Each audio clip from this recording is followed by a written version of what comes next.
Buckle up, boys. Time to go to work.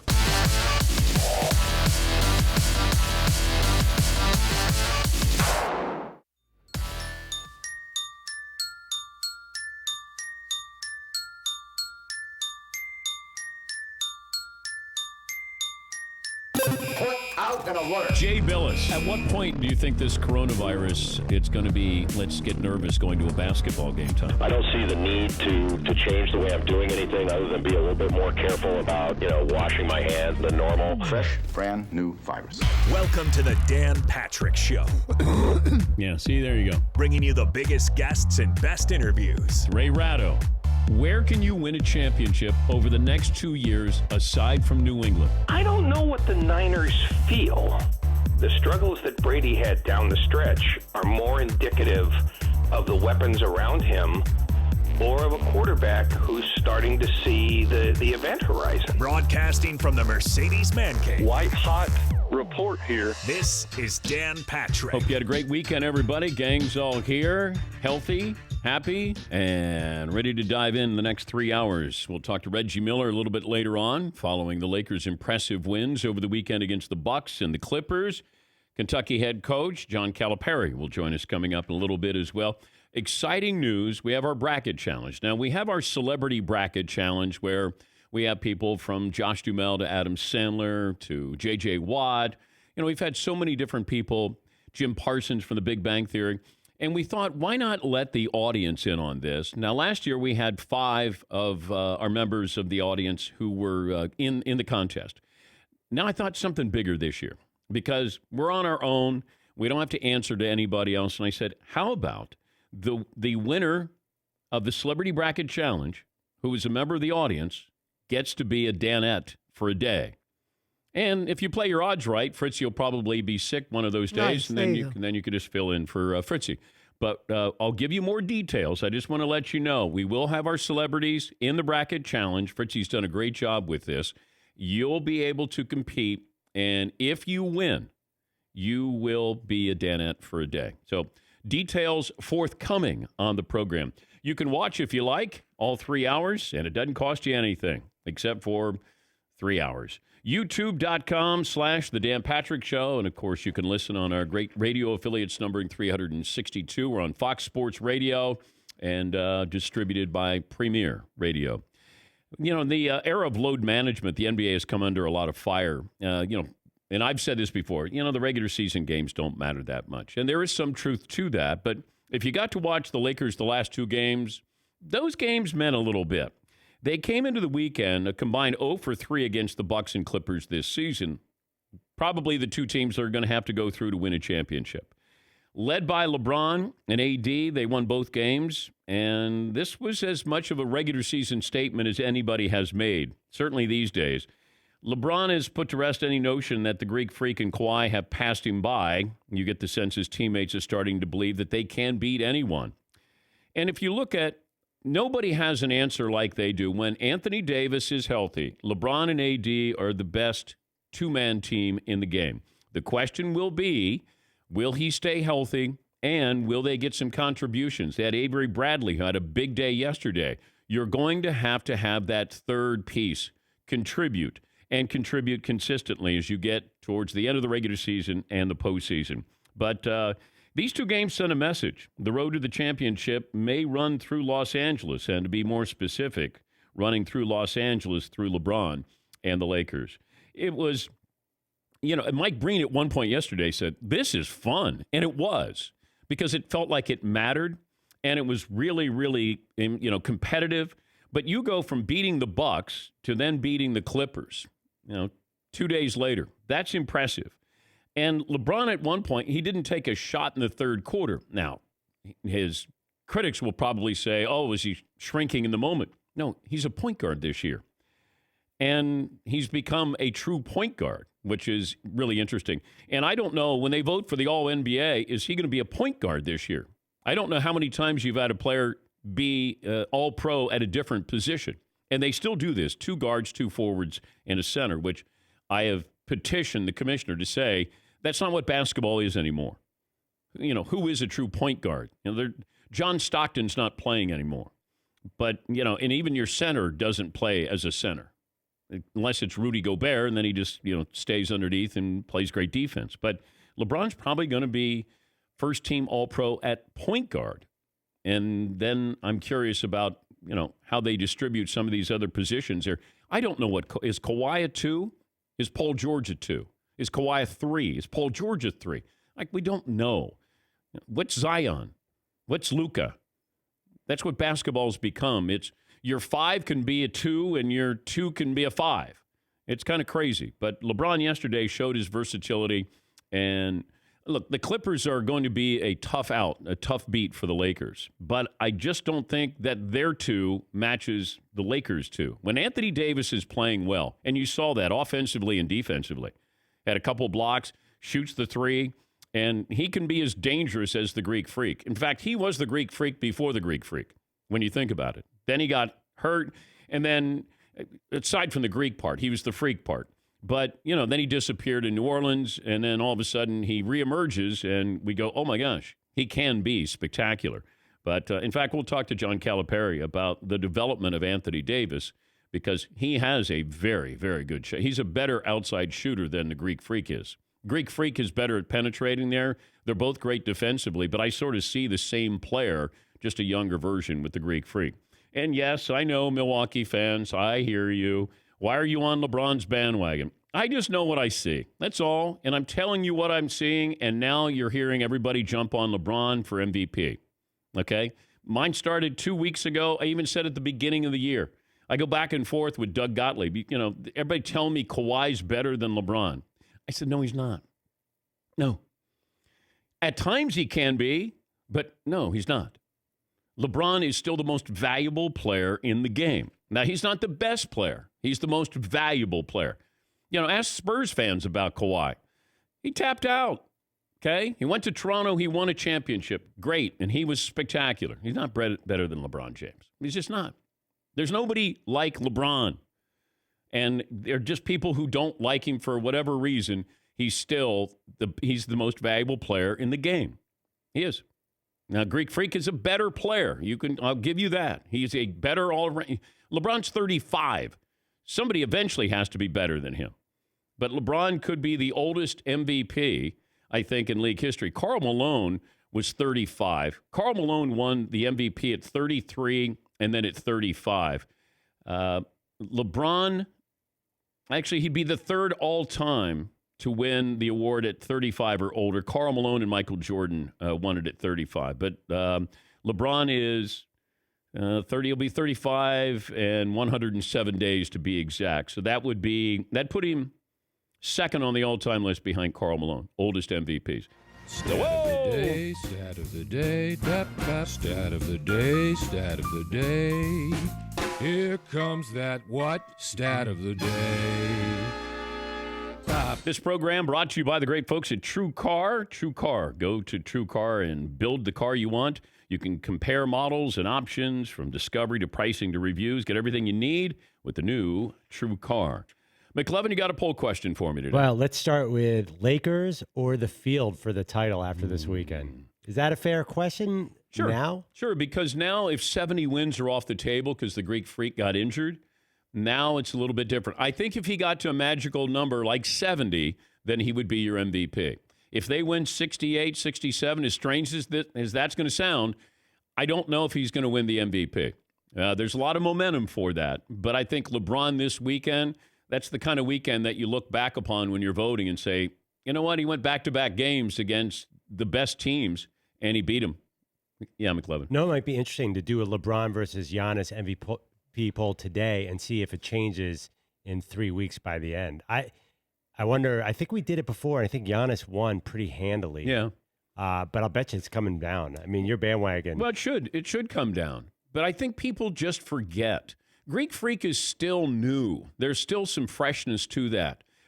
We've seen everything LeBron does, except for lead the league in assists at age 35 while playing point guard. But, he had a bad year last year, and I was critical of him. I didn't think he was a good teammate. I thought he mailed it in some nights, certainly on defense. But this year, he's played great. There's no load management. He plays, and he's not afraid of the moment. What else do you have? Okay, do you want an NFL one or another NBA one? I have an NBA question, just a quick one. Okay. This is a pre-show debate that you were not in. Okay. Kenny Atkinson got fired by the Nets. He got fired by Kawhi. By Kyrie. Or Kyrie. Yeah, he basically got fired by Kyrie. Yeah. Which head coaching job would you rather have next season? The Nets or, let's say, the Philadelphia 76ers? The reason being, would you want to coach a big personalities like KD and Kyrie? I wouldn't want to coach Kyrie. KD I would, but I just Kyrie is a wonderful talent, but he makes me nervous. I don't think he's a great team player. I think he's a marvelous individual talent, and I need team talent. I would still want the 76ers. I would still like that experiment because I don't know. Egos aren't at the forefront as they could be with Brooklyn. So I would say the 76ers. Yeah, Paul. I'm going to disagree big time because the Sixers may be maybe easier to deal with, but you're not going to win anything. You're not going to win an NBA title. I don't believe you're going to win an NBA title. They haven't sniffed it, Andrew, and I can see your hands up in the air back there. But Kyrie Irving's been to the finals. Kevin Durant's been in the finals many times. You might have headaches, but you may end up in the NBA finals with those headaches. Could be. Or you could end up fired. Because Kyrie... Good money either way. Kyrie, look what he won it out of Cleveland. Didn't do well in Boston. And now he's with the Nets, and you got your coach fired. Yeah, McClellan. Let's face it, the health situations, Kevin Durant's coming off an Achilles, and Kyrie's hurt all the time. I don't think that's a safe job by any means. What do you mean the Sixers aren't going to win? If you bring a Popovich or a Doc Rivers into Philadelphia... Oh, well, wait a minute. There's only... Can you make that happen, That's Dan, not please? happening. Please? You forgot that caveat when you Yeah, with it. yeah, that's not happening. Is No. there, who's closest? Like, is there a coach out there that can fix these young teams? I feel like everyone wants the same guy. Hey, Mark Jackson, Stan Van Gundy, Tom Thibodeau. It's the same guys there. But the Nets makes me nervous just because KD coming back from the injury, and then just the Kawhi or the Kyrie element here makes me nervous. I wouldn't want to be coaching him. Yeah, Todd. If you're Jeff Van Gundy, do you leave that cushy job in the broadcast booth there to come back and coach the other New York team and see what you can do with the Nets? I don't know. I don't know how he's wired. But if that job's available and he thinks he can... I mean, Jeff is a great coach, but there's a reason why he hasn't gotten back into coaching. And it might be because maybe he likes this lifestyle. There's no wins and losses after a game, and you don't take it home with you. It's a pretty good gig. Now, if he's competitor and still wants to be able to try to win a championship, then yeah, I understand that. But Jeff, to me, would be a great pick. I just don't know if he wants to do that. Yeah. How about our next guest as one of these two jobs? Oh no, he's got enough to worry about with Kentucky this year. I don't think he's thinking a bigger picture. It wasn't that long ago when he was up for maybe the Laker job. Remember? I mean, he's been rumored to be up for jobs before. There was like Cleveland, and then if the Lakers were going to get Anthony Davis, then he could coach Anthony Davis. But we haven't heard many of those rumors. You barely remember he was the Nets coach because the Nets were stuck out in East Rutherford, and nobody cared about them then. I actually covered, went to Nets games when Calipari was coach. He wasn't there long, but I was there. And I thought, God, this guy is too slick for school. And then he ended up at, he had UMass, had that job too. Yeah, Paul. You think Calipari would let us put out a fake rumor that he's interested-ish in the Nets opening? Perfect timing, 9 a.m. on a Monday. Let's stir it up a little bit. Yeah, that's exactly what he wants to deal with. He's trying to get his team ready for the tournament. Come on. No. Distractions. What else do you have, McLevin? Okay, this is a tournament poll. Do you have any idea who I should put in the title game in my bracket this year? Because I've never felt more lost. I can't help you right now. The weekend was all the top teams seem to lose every game now, like all the San Diego States of the world. Yeah, but I don't know if you were putting San Diego State in your title game to begin with. I mean, I watched Duke, North Carolina. I didn't come away thinking Duke was going to easily win this thing. No, they're not. Nobody's easily winning. Kansas could, if somebody's going to have an easier path, then Kansas might be, because they might be the best all-around team. Does it feel more wide? I know we say this every year. Does it feel more wide open to you than usual? Yeah, because we don't even focus on a star player. I mean, there's some good players. There's some NBA players, but it's not like you're going, boy, I can't wait to see that guy. We were caught up in Zion and Duke last year, and then they didn't even get to the Final Four. But, Dayton's up there. Dayton continues to be pretty impressive, but there might be too much hype around them too soon. You want to be peaking at the right time. As you get into the tournament, you kind of surprise some people. If you're number 1 or number 2 seed, you're not surprising anybody.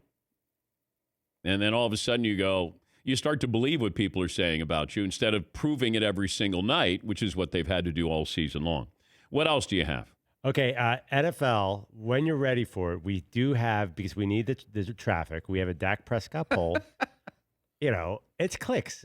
Okay. I know, Okay. So do you want it now or you want to hold? You can do it. Okay, so Dak Prescott was reportedly offered $33 million a year from the Cowboys. Yeah. Who would you want to invest more in if you were a team? Dak Prescott at about the same price as Carson Wentz, who just got 4 years, $128 million from the Eagles. So it's close. Which is a safer investment? Or which is better investment? When you throw in safer, that makes me nervous because Carson Wentz is not safer. Health, you mean? Yeah. He's a better quarterback, but he's not safer, health-wise. I guess I would do Wentz. At some point, the Cowboys get to a number with Dak Prescott, and then I would still franchise him. I would do that back-to-back years. Because if you're completely sold on him, then pay him the money. But if you're not, then just franchise him. Let him prove it again. But Carson Wentz makes me nervous just because of his style. I don't know. Guys get to the pros and then coaches want to have them change their style. The reason why they got to the pros is their style. Cam Newton can't change your style. Lamar Jackson can't change your style. Kyler Murray can't change your style. Now, you can have some alterations in there. I don't know if Carson Wentz can play any different than he did at North Dakota State. You tell him, hey, don't run. Like RG3, change your style or you're going to get knocked out. Didn't change his style, got knocked out. Johnny Manziel didn't change his style. Tim Tebow didn't change his style. But you live by it, you die by it. And Carson Wentz, that's the case.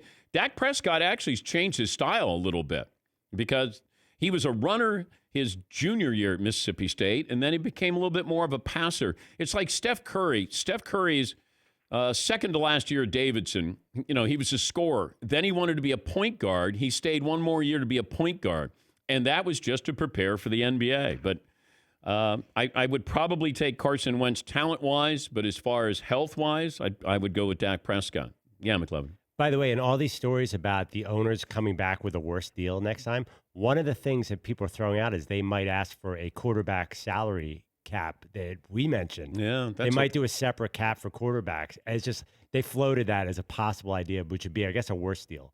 Well, when we come back, I'll tell you something I learned yesterday that's going to happen with this collective bargaining agreement, which I think is going to pass on Thursday. I do think it will. But I do think that there will be some attention drawn to another item that's not included in this go-round. Because this is 10 years. It's a 10-year deal. I have that for you coming up. And John Calipari will join us. Your phone calls are welcome, as we always do every Monday, best and worst of the weekend, what you saw that you liked, you didn't like. 877-3DP-SHOW. Email address dp@danpatrick.com. Twitter handle at DP Show. 19 after the hour. Just getting started here on the Dan Patrick Show. You want to hear something amazing? Discover is matching all the cash back you earn on your credit card at the end of your first year automatically with no limit on how much you can earn, which is amazing. In fact, it's even more amazing because of all the places where Discover is accepted. Over 95% of places in the United States that take credit cards takes Discover, this according to the 2019 Nielsen report.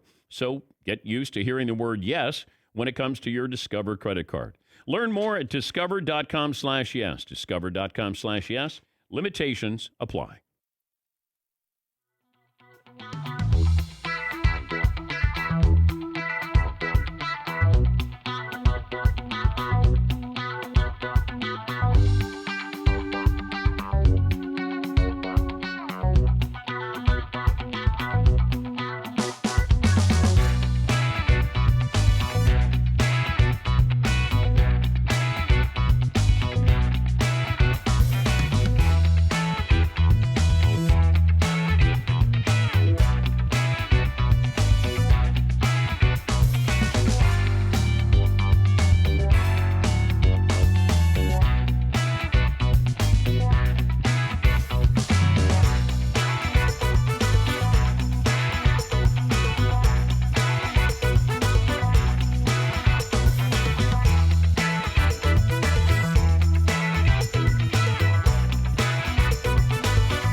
College Game Day at Dayton this week. We made a little video for them that they used on Game Day to put out on their social media. This was the first take. I'm Dan Patrick, graduate of the University of Dayton, 1979, 6'3", 195-ish. Welcome, College Game Day, to one of the great basketball venues in all of America. And I just want to say I never lost a game while I was at the University of Dayton. You can check the records. Never lost. And I don't plan on starting now. It's in our blood. Once a shooter, always a shooter. We are UD. Now, Dan, I know you pretty well, and I know that set up a great weekend because you made it on your first take. Yeah. And I'm sure that set up an enjoyable weekend ahead of whatever you're doing. If I had missed that, Yes. like I did on my second take, it would ruin my weekend. Yes. Absolutely. Yeah, a good weekend. And what if you'd hit rim and it had gone in? Well, then I wouldn't have counted that as a Not a make. count. You know, it looks closer, but that was actually from about 30 feet out, too. It's about 28, to be Yeah, honest. yeah. And let's, It's camera the yeah, depth there. and Yeah, you it just, doesn't it's do just it a justice. flick. Yeah, and it's just funny. And the ball bounced right back in the frame. Yep. On cue. You can't Perfect. teach that. Not to me, you can't.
Dan Patrick Show brought to you by Mercedes-AMG. Be prepared for whatever comes your way. It's the all-new GT 4-door coupe because life is a race. Visit your local dealership for a test drive today. If you missed any of our interviews any week from the Mercedes-AMG Man Cave, just go to the DP Show app. Watch and listen from inside the Mercedes-AMG Man Cave. Mercedes-AMG driving performance. I mentioned talking to a source last night about the collective bargaining agreement for the players that will probably be ratified on Thursday. At least that was the indication that I was getting. And I said to a source who is involved in this process, I said, why 10 years? Because you know Jerry Jones and the owners are going to reopen this up for an 18-game schedule. And he said, you're right, they will, because they wanted 18 games. Jerry brought this up over the summer. Jerry Jones said 18 games. You got 17. And I do think that once both sides realize how much money's at stake here, I do believe that we don't get through this 10-year deal where you go, it's going to stay at 17 games. I really believe that there's going to be an 18-game schedule over the next 10 years. I believe that's going to happen. Yeah, Paul. But do you think they have to do baby steps and do 17? Because if they go for 18 and it gets kiboshed, then they never ever get there. They'll have to wait 6 or 7 years to get there. Like, I'd rather get 17 now and then open up the books 5 years from now. But that's why you have a Final Four in college football. You couldn't go to 8 right away. They wanted to let it be in place for a little while, make sure they have a good foundation for it. And then I do think that they would want to open that up again and then have 18 playoff in college football. You know, they start at a number knowing they're going to grow that number. It's rare when they go, you know what, on second thought, we're going to reduce this. But I do think that the biggest issue I have with this is the players didn't have something where they said it's non-negotiable. Where the owners said 17 games, non-negotiable. Owners said that. So that the bargaining chip the players have is that 17th game. They didn't say this is non-negotiable. Something else is non-negotiable. The owners are the ones dictating. The 17-game schedule, that's the players' bargaining chip. That's the one that they had. And the owners swooped in and said 17 games is non-negotiable. So they've already taken away your bargaining chip. That, I think it's going to be passed, but I don't need a 17th game. If you want to have a couple more playoff teams, I'm fine with that. But 17 games, we didn't need it. And I worry about what those games are going to mean for how many teams by the end of the season, whenever you implement this. And where are you playing these games? Home and away, neutral site. So there's a lot of things to be kind of sorted out here. All right, 877-3DP show, email address dp@danpatrick.com. Brandon in Alabama, as we wait for John Calipari to join us. Hey, Brandon. Hey, Dan, first time, long time, 5'9", 175. Hey, you talked earlier about LeBron being one of the best, most valuable players in the NBA, but Greek Freak being a better overall player. I wanted to see who you had one-on-one. Oh, I guess the Greek Freak would win if they did one-on-one. But thanks for the phone call, Brent. They don't play one-on-one for the title, though. But I'm going to say that, you might have Luka win or Bradley Beal win if it came down to who's the best one-on-one player in the game. Or Zion. How would Zion do one-on-one? I remember they used to do a halftime show where they had one-on-one competition. Really? Yes, a long time ago. I just remember it was great to see that. Like Bob McAdoo and guys like that? Yeah. Well, I mean, that's... Yeah, Maravich. They'd have these one-on-one matches. He's the head coach of the Kentucky Wildcats, and they rallied from 18 down to beat Florida. It's good to have him on after a win, John Calipari. Hi, Coach. How are you? Yeah, if we had lost, that wouldn't be all. But that's just another story. How do you feel about? You know that Tuesday we were up 17 with 9 minutes to go against Tennessee and lost. Yeah. This season has been nuts that way. Crazy. Teams get up 17, 18, 20 and lose games. Teams get down that much, they come back and win. It's nuts. It's this tournament. Normally in the NCAA tournament, if you get up 15, 16, the game's over. Not this year. It won't be. Is your job easier or tougher than it was 10 years ago? Well, I'm at Kentucky, so I've had 3 different jobs. Really 4. You probably didn't know this, but they fired me in the NBA. But hey, that job is open again. Oh my gosh, it did, didn't it? And I thought he was doing a good job too, by the way.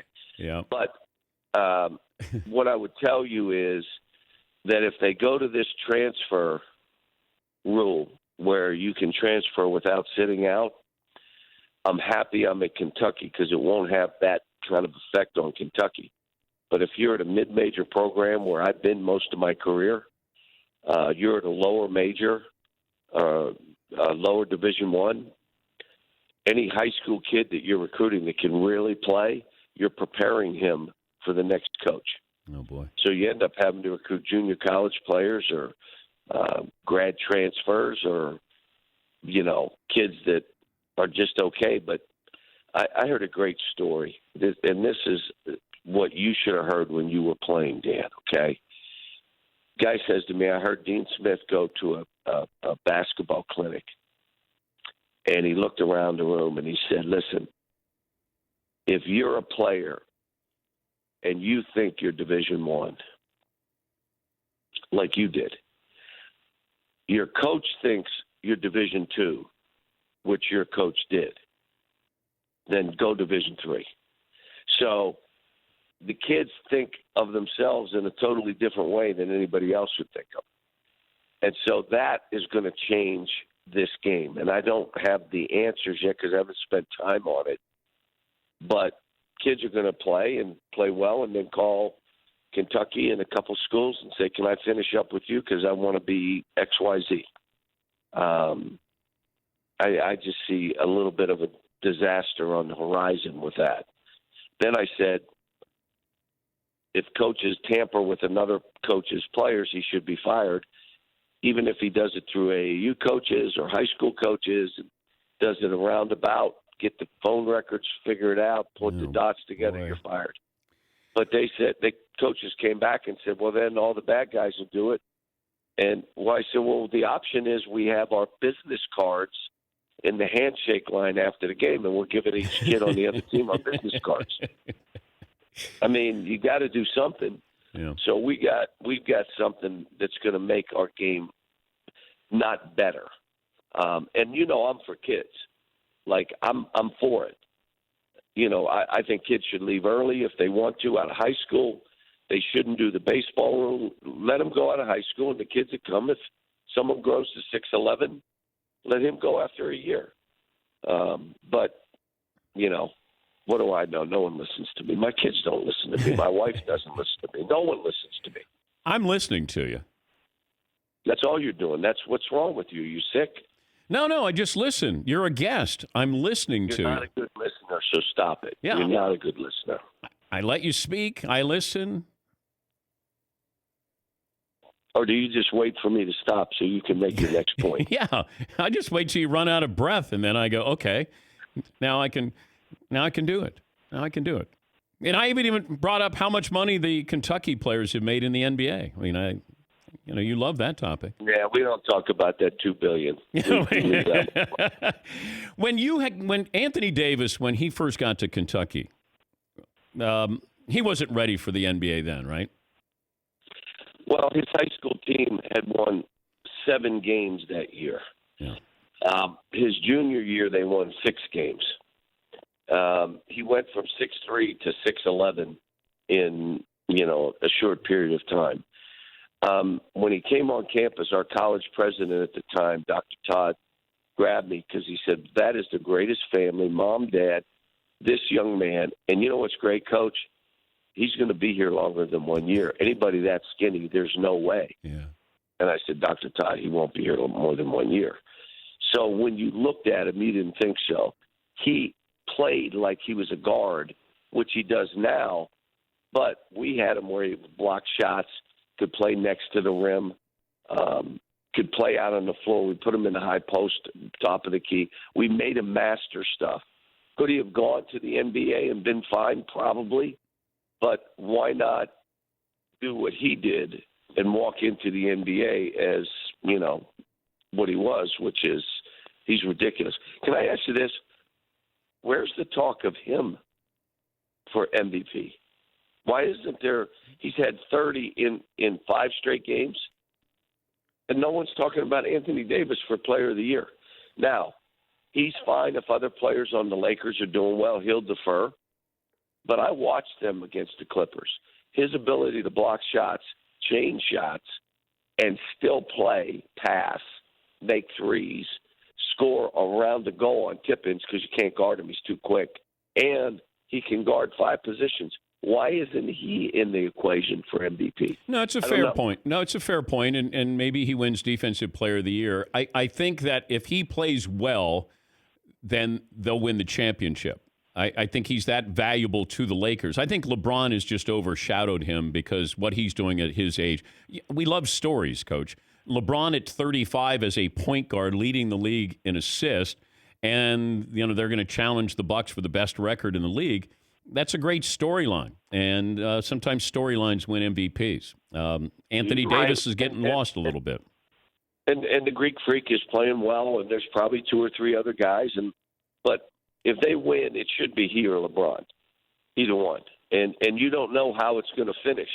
If Anthony strings together 10 or 15 30-point games in a row, yeah, I mean, you got to start saying, wait a minute, what about him?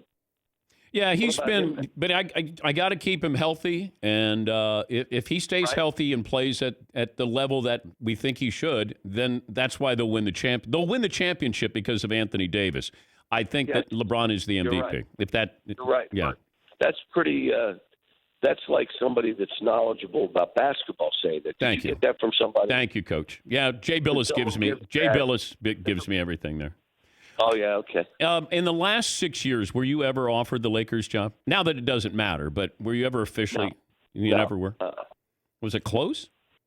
No, I was never offered the job. No. Even when Anthony Davis was going there, you were never contacted? No. Yeah. No. Why wouldn't they contact you? Because they figured out what they want to do. And let me tell you, Frank Vogel is an unbelievable coach, especially in that environment. Should be coach of the year. The type of coach. Yes. Yeah. Done a wonderful job. And I thought he did a wonderful job in Indiana too, by the way. Yeah. He was playing with 2 big guys And I sat down with him to say, talk to me about how you're doing this pick and roll stuff with these two bigs, and he's good. He's good. Well, also, people assume that you're going to the Lakers, you got to have this big name with the Lakers. And I said, no, the last thing you need is that. You just need somebody who can kind of be calm in a storm there. And I thought Frank was perfect. I'm a calm guy. I'm a calm guy. You couldn't do 82 games. Let me just say this. Now I'm going to see if you follow sports at all. Right. The Yankees hired Joe Torre. Everybody was up in arms. Up in arms. Yep. And now he was exactly the guy to manage that team for those years in the situation that they were in. A lot of times that's what it is. When Phil Jackson took over the Bulls, he came from Albany. He was a CBA coach in Albany. He wasn't like this name. He was, people knew who he was, but he coached Albany, for God's sakes. He didn't come from the Pistons so a lot of times it's the right guy in the right place. How's the voice there? Is that tournament voice, or are you under the weather? I'm worried about you. I got a little bit, I'm hacking a little bit. And normally I get this when the season ends. I just break my body too hard. You're going, slow. So when I stop, my body just, but as I get a little bit older, it hits me a little sooner. So I'm getting this now. I'm like, I told my wife, what is going on? I look at her, I tell her she's getting old. What are you getting old for? Can you win the national title this year? I think there's about 30 teams that can win the national title. But you got to be good for 6 games, Coach. Okay, here's what I say. There's 2 things that I've done every year. I hate to give away trade secrets, but since it's just you and I talking. Hold on. I'll write it down here. Nobody's listening. Okay. All right, here we go. First of all, you got to win 8 to 10 games in a row in your season at some point, so your team knows mentally they can do it. Okay. That's one. Right. Why do you try to win 8 to 10 in a row or 12 in a row or more so 6 in a row is doable, okay? Right. Second thing is you better have a team full of players that 5 to 6 of them have scored 25 in at least one game. Better if it were multiple games. So if you have 5 or 6 guys that had 25 in a game, they know in the NCAA tournament, I can do this. I've done it before. So that you don't know in these one-game stuff what happens. So somebody on your team may have to get 25 to get to the next round and then worry about the next round then. But you got to go and get on a little run to create separation. So every year I'm trying to say, do we have 5 or 6 guys who have scored 25 a game or 25 in a game? If you only have 2 and someone else has to get 25 and that dude gets 16 or 18, the mentality is I've never done this before in my career. Now it becomes hard. I may be wrong. I was fired by the Nets, but that's my story, and I'm sticking with it. Can you win the national title this year? I think we're one of 30 teams that have a chance. All right. That inspires a lot of confidence. and I'll tell you, I'm loving this team I'm coaching, and I like that where we are going in. I hate tournament play. You know what I tell the guys? If you're going to lose in a tournament where we got to play 3 games in a row, which does nothing for you for the NCAA tournament, lose early. Don't lose in the championship game where we had to play 3 in a row, and now we're in the championship, and now you lose. If we get to the championship game, your butts better win. So you're going to throw your first-round game in the SEC tournament? Don't throw it. I'm just telling them. Now, me having that mentality, you could probably look it up, but we won a whole lot of tournament wherever I've been because I'm not worried about the tournament. The tournament is about seeding in the NCAA tournament. And if your guys are doing numbers, the guys on the computers, they can tell you what it's been. But, those guys work anymore. They're sitting there eating popcorn again. We'll do a day opposite. No, they're listening. Let me see. Are you guys listening to Coach? It's a good show. Good interview. Oh, okay, great. Thank you. Seton, you listening? Huh? Wow. Yeah, he's not listening. Fritzy? You said something about Anthony Davis earlier. Yeah, that was a while ago. Okay. McLovin, you listening? What was that number? $2 billion they've made in the NBA? Yeah, $2 billion. Yeah. Man, I'd love to continue this conversation, but my guys are bored, Coach. I don't want to continue. I gotta. Please tell me. Yeah. Are we done? Yeah, we're done. Are we done? Let's do this again. Yeah, okay. Yeah, next year. Maybe the following. Yeah. Yeah. All right. Well, thanks. Maybe we'll do it in studio. That'd be nice. No. You have no shot. I'm not coming to the studio. All right. Just None. a shot. I took a shot. Hey, good luck. Good luck in the SEC tournament. Dan, always good talking to you. Thank you, Coach. That's Coach Calipari. Always entertaining. We'll take a break here. Play of the day coming up. Stat of the day and best and worst of the weekend. All that coming up next.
Time for the first episode of One Set, One Story with Paul Pabst. Probably the last episode. John Calipari was fired by the Nets in 1999. I went to an NCAA basketball game at the Meadowlands. I happened to get really good seats. I was by myself. I got one seat. I had no friends. I sit down. All of a sudden, John Calipari, who was just fired a couple weeks earlier by the Nets, sits down at the seat right next to me. He's with a couple guys he does. Now, he kind of moves over in his seat. He introduced himself. I said, "Hey, Coach, good to meet you." And he knew, I was nobody at the time. I'm not much more now. And but he wants to make chit chat. He's a chit chat. He wanted to talk. And then all of a sudden, out of his back pocket, he pulls out a stack of $100 bills this big. And I couldn't help but look. I mean, it was this big. And I go, "What's that?" I go, "Got a big night ahead of you?" He goes, "No." He goes, "That's my per diem money from the Nets. They owed me a bunch of cash." He goes, "I went into my old office and there was an envelope full of like whatever grand of $100 bills." And we started laughing about it. And all of a sudden, he's just kind of talking about how silly it is, the per diem they get, everything. By the way, that's 2. That's 3. And he looks, and there's a guy going around, a vendor with a big thing with like little ice creams. And he goes to the vendor and goes, "Hey, vendor, come on over here." He goes, "How much to empty out your whole thing and throw them up to the section?" And he goes, "It's like $350. He goes, psh, psh, psh, psh, psh. He puts out $400 at least. And all of a sudden, John Calipari, myself, and his 2 friends start throwing ice cream sundaes to everyone in the section at the NCAA game. And I thought that was very cool, Coach Cal. Signing off.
my God. The play of the day. Runner left side, got it! They're going to play it and play it. This is the play of the day. Check this out. Tie ball game. Chance to win the conference championship. Sam Merrill against Fagan. 7 seconds, 6 seconds, 5 seconds. Sam rises for 3. Yes! You've got to be kidding me! Sam, I am! Merrill, straightaway 3.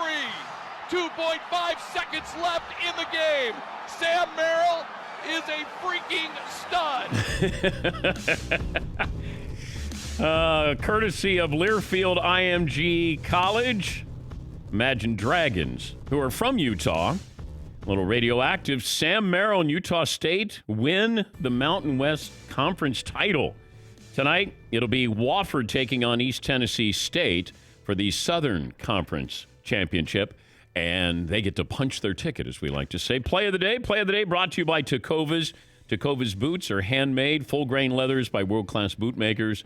Tecovas cuts out the middlemen, sells directly to you at amazing prices. Shipping and returns and exchanges, they're free and easy. Visit Tecovas, TECOVAS.com/DP. Tecovas, Western Goods for new frontiers. What's the poll question we're going with, McLovin? I put up, who do you got, the Lakers or the Field to win the NBA title? I'm a little surprised. 64% went the Field. Okay. I kind of take it to the Lakers. Yeah. Well, I thought recency bias, you'd have people say, well, you beat the Bucks and beat the Clippers. 7-game series. You know, really the key, and I know people are misinterpreting what I'm saying, that they'll win the championship because of Anthony Davis. The reason why I said that is because I expect LeBron to be LeBron. I just don't know what I can get out of Anthony Davis. If he's going to be healthy, consistent, then they'll win the championship, in my opinion. But if he's not, if he's nicked up, misses a game or two, then they're going to be really susceptible. They'll be vulnerable there. Milwaukee comes down to the way that you play during the regular season will be different in the postseason and how teams are going to defend the Greek Freak. And then it's up to Chris Middleton or Bledsoe. Like, somebody is going to have to – you don't win by one guy. You win by at least two. You know, that's the key. You know, when you can get a guy like Andre Iguodala who helps the Warriors, and he's like the 4th or 5th or 6th best player on the team, but he contributes in a big way, that's how you win championships. You know, you have a two-headed monster here with the Clippers, you know, with Kawhi and Paul George. I need to have the consistency of somebody else in there. I did like Patrick Beverley after the game. He's fun. He's a character. The Clippers guard was asked about the challenge of guarding LeBron James. Can you describe the challenge it is defensively when LeBron... No challenge. Well, particularly the end of the game. No challenge. Can you describe what it's like as a defender to when he tries to force the switches with the guard? I love his confidence. There's some blind confidence there, but that's like, you can't give in to him. This is who you are. This is how you made the league, because you don't give in. Now's not the time to give in just because you just lost to the Lakers. He's never giving in. I mean, it is funny to hear it because, you know, deep down he knows, oh my God, LeBron, he's a load. But publicly, he can never give in. Never. Wynn in North Carolina joins us. Hey, Wynn, what do you have for me today? Well, my UVA national defending champion basketball team has now won 8 in a row, beating Louisville this weekend. They're number 10, UVA number 22. We also beat Duke last weekend, which was a wonderful thing. And my UVA baseball team beat previously undefeated North Carolina State this weekend in a 3-game series, 2-1. So go Hoos. Thank you for all you do, Dan, and suck it back row. All right, that's Wynn in North Carolina. By the way, we did a poll over the weekend. Mario did, and we were trying to come up with the nickname for the chat room for the Dan Patrick Show, and Fanettes won. Now, I'm thinking somebody might be able to come up with a T-shirt concept or two, and then we'll develop it. So the Fanettes. You can have your own T-shirt. Aren't you special? Reggie Miller a little bit later on. More phone calls. We will give you our best and worst of the weekend right after this. One more item in the first hour, and it's Legal Zoom.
audience member who wins our bracket challenge will be at Danette for a day.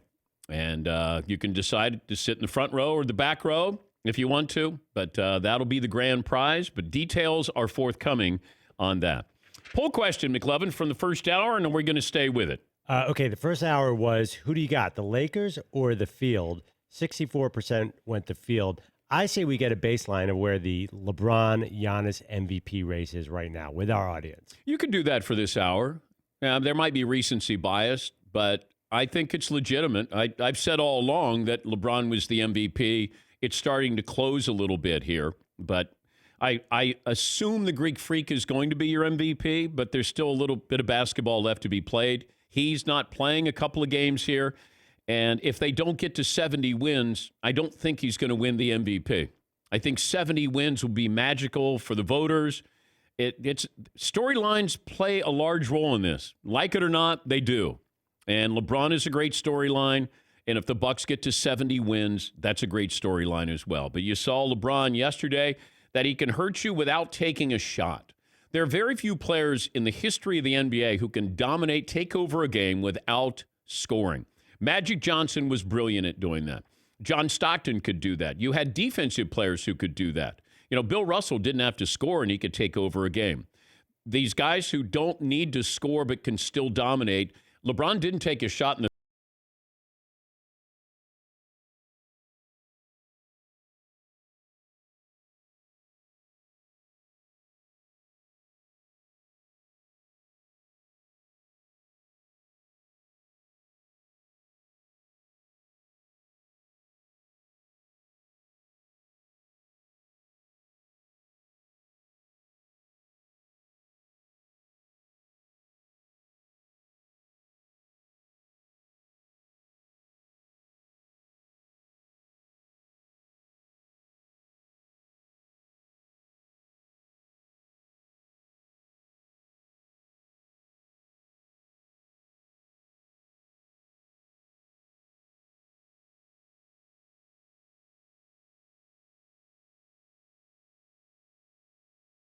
have a legitimate discussion point of greatest basketball player of the modern era. You do. You may not like it. We got to that point with Joe Montana and Tom Brady, and then we kind of blew past that. It's not a conversation anymore. Hey, Montana never lost. You're right, he didn't. 4-0 in the Super Bowl. Never threw an interception in the Super Bowl. You're right. Nobody brings up that conversation. Now Tom Brady is in the conversation of greatest football player of all time. Charlie Weiss was offensive coordinator with the Patriots, and he hosts a show on Sirius XM NFL radio. And Charlie, the former Patriots offensive coordinator, was on with Golick and Wingo this morning and talked about his text message with Tom Brady. I actually texted busting his chops saying, isn't it hilarious that a 42-year-old quarterback is controlling all the conversation about free agency? And then he texted back, he goes, look, no one knows anything. And I said, well, you know, they all seem like they know anything. I told him that, you know, every time I turn around, this person said this or this person said that. He goes, well, then clean it up. He goes, tell them that if I don't know, how is anyone else going to know? For all those media types who sit there and say, here's what's happening, they have no clue. Okay. So Brady dishes to Charlie Weiss, and Tom doesn't know anything right now.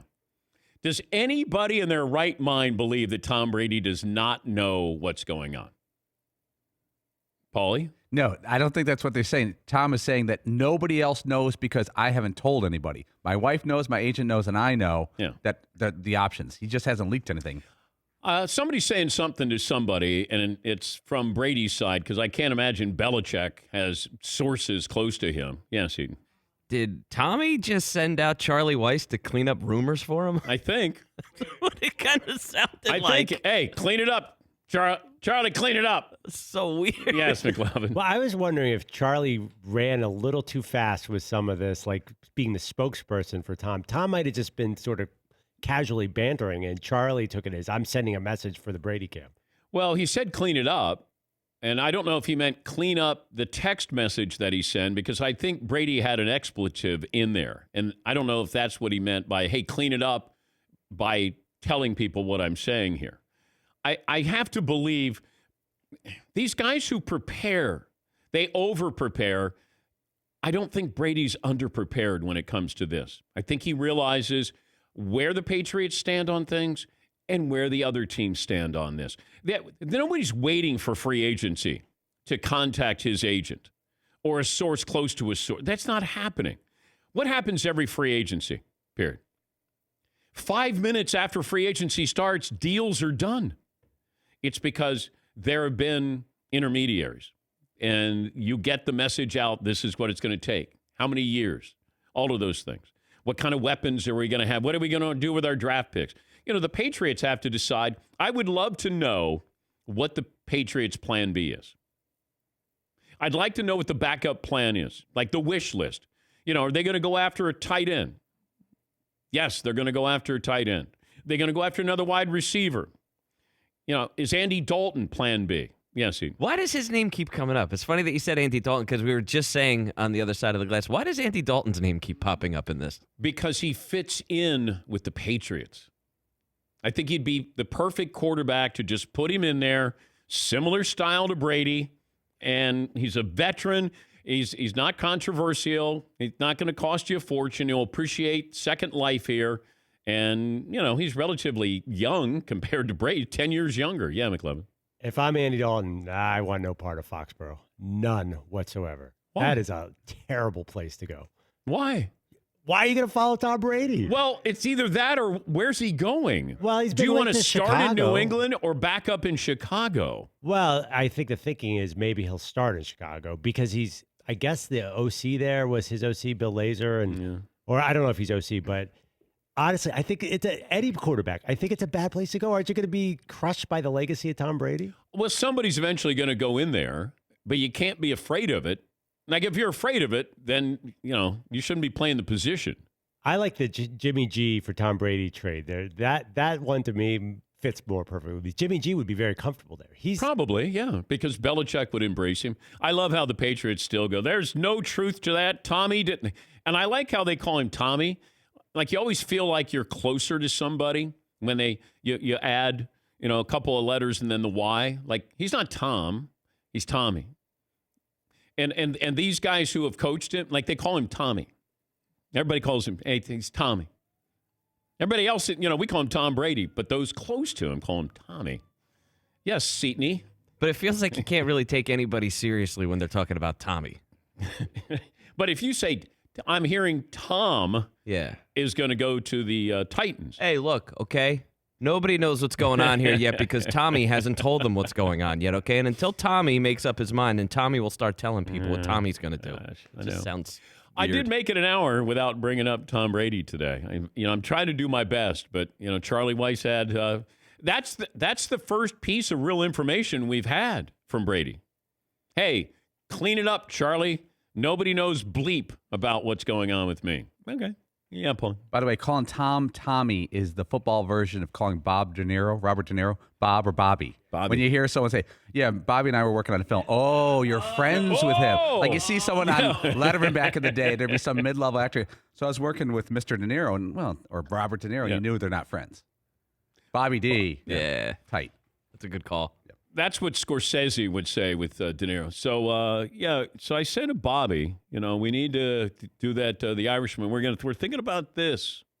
Yes, McLevin. Some people call you Danny. Sandler calls you Danny. Yeah, Danny. But you can't be taken seriously. Nobody named Tommy or Danny or Andy wins a Nobel Prize. Like, you need to be like Charles or like Patrick. Like, you can't be Danny or Tommy. Best and worst of the weekend, we will give you ours. Also, I love this beef with Draymond Green and Charles Barkley. Have that for you coming up. And Bradley and Liberty got their bids for the NCAA tournament. And I told you about the big contest we're going to have here. I'm very excited about that. All right, Jason in Maine joins us. Jason, what's on your mind today? Hey, good morning. Thanks for taking my call. Sure. First time, long time. 5'9", 180. Best of the weekend. I want to wish a happy birthday to my baseball hero growing up, Hall of Famer Jim Rice. Happy birthday, buddy. Yep. Worst of the weekend, Celtics not playing so good. I'll get over it. And really quick, I got to call out Seton. Seton, my man, you're my favorite Danette, but you took a hit on Thursday when you said that Larry Bird could not play in today's NBA. No way. He'd be better today. Absolutely better today. Thanks, guys. All right. Thank you, Jason. I don't remember you saying that. That's because I was joking when I said it, but sometimes the sense of humor doesn't really. Yeah. Doesn't. Sometimes my sense of humor doesn't always land. But yeah, I was joking when I said that. Although some of it might be true. Whoa! Yes, Paul. I'm going to back up Seton. Larry Bird's 63. There's no way he could play in today's He NBA. could not play. 63? A little bit. He might be able to play a little bit. 10 minutes a game. Maybe. Spot up. Yeah. Hot. Yeah, I think Larry would do quite well in today's NBA. Nah. Yeah. Nobody got room for a mid-range jumper. No, he's not a mid-range jump shot. He's Luka. He'd be like Luka's older brother or uncle. Yeah, Larry back, in the day when, the Celtics ran the ball, like Larry'd get out on the break. Like Larry could go in today's NBA. He couldn't handle being a volume shooter. Like James Harden. Nah, he couldn't handle it. I don't think he could handle all of his teammates jacking up threes and missing them. That's where he'd probably have a problem. Yes, McLovin. Would Larry find a weight room in today's NBA? Wow. Man. There's no doubt that dude did not lift. Look at Eddie Highlight. He lifted beers. He lifted beers. Yeah, Paul. By the way, Bird in his prime never took threes. Before age 30, the most he ever took per game was 2.5 threes attempted in a game. Now, he shot 43% on them. So he made all the ones he took, but he was never a volume shooter. In fact, nobody was. He can never last today's game. The rigors of today's game. Who's he going to guard? He couldn't guard anybody. You're right, though. Like, my sense of humor is often lost on people, and my wife always says, not everybody. She'll whisper to me sometimes at a party. She'll go, they think you're serious. Not everybody gets your sense of humor. And so I thought you were joking about Larry Bird, but Yeah. I mean, it's fun. It's fun. I like to go after people that are untouchable. Like when you say that the best player in the world is kind of overrated or something like that. That's my sense of humor because sports fans just go bonkers over it. I'll tell you what we think's exciting here. Seton brought up maybe a road trip for the show, and I thought, okay, where are we going? And he goes, it's Salem. I think Salem, Virginia. Yeah. And I think you thought it was like Salem, Massachusetts. Well, in New England, there's 37 different Salems, and if it's the Salem Red Sox, it's got to be up here in New England somewhere. It's got to be 90 minutes away.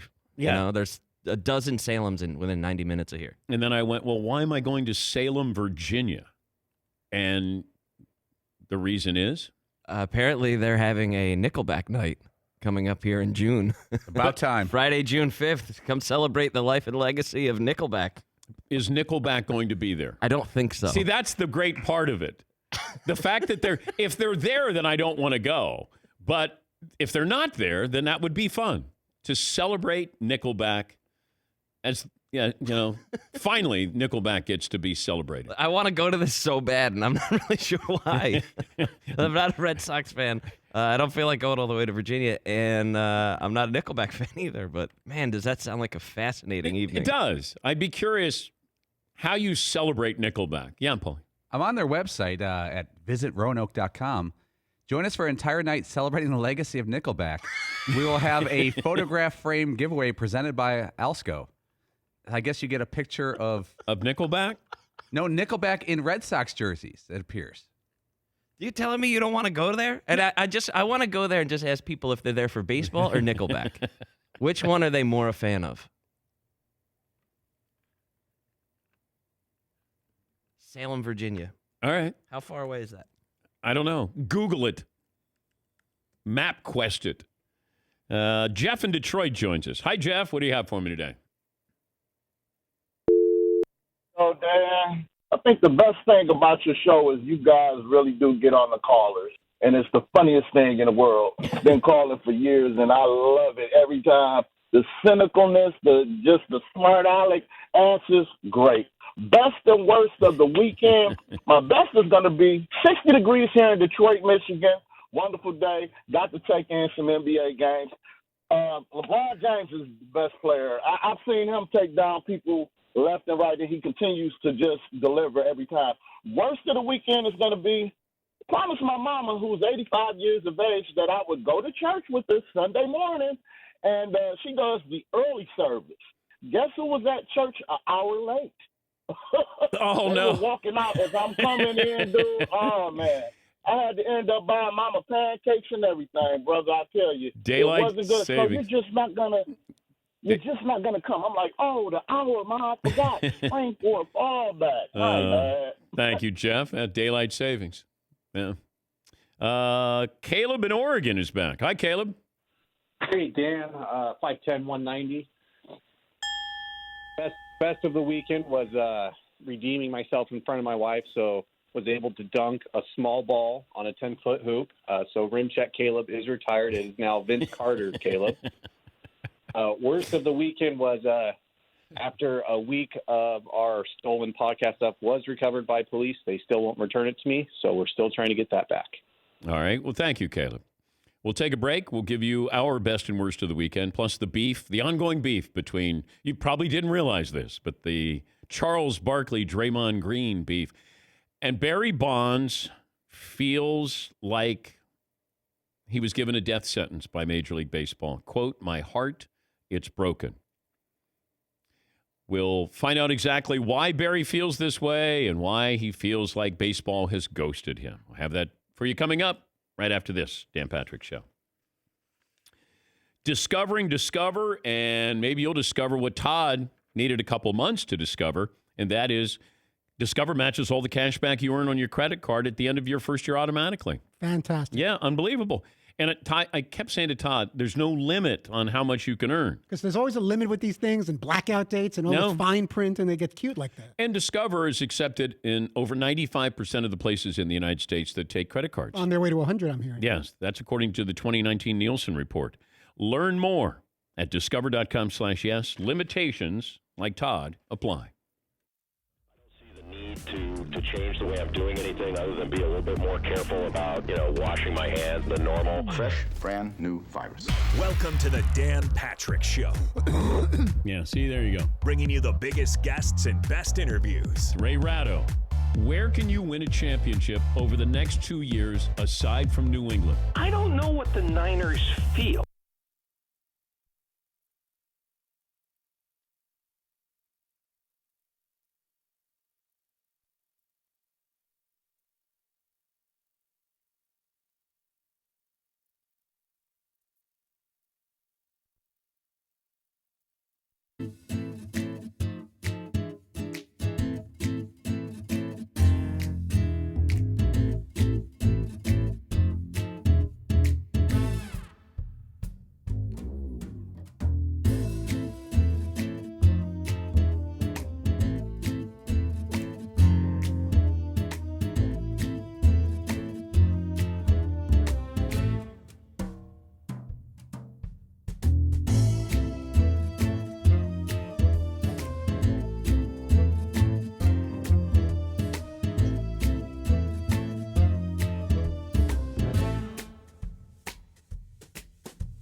Some hot mic action.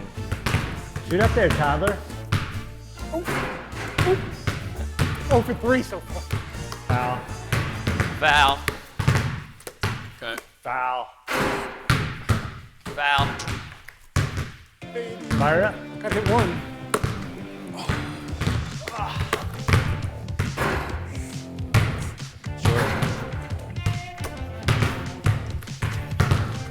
See, where I'm from, that counts as a miss. So, if I draw iron, I get mad. Todd, you should shoot normal more really often. should. You gotta I put never the hook away understood for that. a while. Why did you take like open jump shot? This one's dead. That's sweet. Pure. Pure. That's a carry. That's a carry. Oh. How you feeling? A little sore. The hot spot. It takes a while to get it loosened up. Well, especially your famed corner shot. Oh, that's off. I was going to pin it. Man, that's not good. I got to stretch out another half hour. Best of work of the weekend. Yep, and you got Barry and you got Drake. How's it going in there, Tyler?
Got new gear in the DP Show store. Fresh tees for St. Patty's Day. We got a shout out to Mookie Betts. Great t-shirt there as well. Classics like McLovin's Broken Glasses. Go to danpatrick.com to check those out. And we're waiting for the fanettes to come up with a t-shirt. You guys come up with a design, send it to us, and we'll see if we can come up with a t-shirt for those in the chat room. The fanettes, as you guys have voted it. We had John Calipari on last hour, and he was saying that he has a formula as he gets ready for the NCAA tournament to know how good his team is going to be. He says that you need to have a winning streak of maybe 8 or 10 games during the regular season, or 12 games, just to let your players know they can win 6 in a row when you get to the tournament. He also says he likes to have at least 5 guys who have had at least one 25-point game. Well, Kentucky has that criteria. They have 5 players who have scored at least 25 points in a game this season, and they've also had an 8-game winning streak. Kentucky and East Tennessee State likely to make the tournament. Prairie View is number 1 seed in the SWAC tournament. They've got that formula as well. But the only major conference team that has at least 5 different players score 25 points or more in a game this season is Kentucky, and they have the 8-game winning streak. So he has his formula for his team, and he said probably 30 teams have a chance to win the championship, which I don't believe. There are not 30 teams who can win 6 games in a row. Charlie in Salem, Virginia. Hey, Charlie. Hey, how you doing? Good. We're just kicking the tires on Nickelback night down there, and I don't know. It's about a little over a 2-hour flight down there. Hey, you come down here, I'll take you to dinner. We'll have a great time. You're going to have a good time going to the ball game. and everything else that's going on. We used to host a lot of Division II, Division III championships. It's known for the championship city of the South. Local restaurant was just on the Today Show the other day, and I'd love to take you down there. All right. There you go. Charlie is selling me on Salem, Virginia in June. Thank you, Charlie. Then we get to go Nickelback night. I imagine they're going to do that on a Saturday night, aren't they? Because there'll be a lot of people want to attend that. Friday night, actually. Oh, Friday. Yeah. Ooh. Yeah, kicking off the weekend. I right? like that. Nickelback night. Does anybody like Nickel? I mean, I don't know why they became this punching bag. Who was Nickelback before Nickelback? Somebody had to buy all those albums or buy all those downloads or whatever. Like Hootie and the Blowfish got to the point where people started to hate them. But did Nickelback get... Do you have to be good enough to be hated, or however they're viewed? Yes, I have them as selling 50 million albums. That's pretty good. Yeah, that's pretty good. Right, but you have to be popular for people to really start hating you. Would you take that? Would you take the 50 million albums sold if you knew that people turned on you? As long as I get the right check with the 50 million, hell yeah. I'll take that all day. Okay. All day. Yeah. Does anybody like Nickelback? I don't even know Nickelback. Denier. No, I don't. Now you don't. Now you moved on. Okay. All right. I can never... I don't think I've ever kept Nickelback on an entire song when I'm driving. You used to walk the hallways of ESPN saying, "Look at this photograph." No, I didn't. That's a good one. No, I did not. Yeah, but I did sing the "He Was a Skater Boy, Said See You Later Boy," and then Avril Lavigne married the lead singer of Nickelback. Right? I had no idea. Yeah. Yes, Todd. They sing that "This Is How You Remind Me." Is that Nickelback? Yeah. I think that's a good song. I don't know Nickelback. If Todd likes it, then I don't like it. Then I don't like it. They got a couple of good songs. Is the worst thing ever to happen to Nickelback that Todd likes their music? It might be. This is the meanest thing they've ever heard.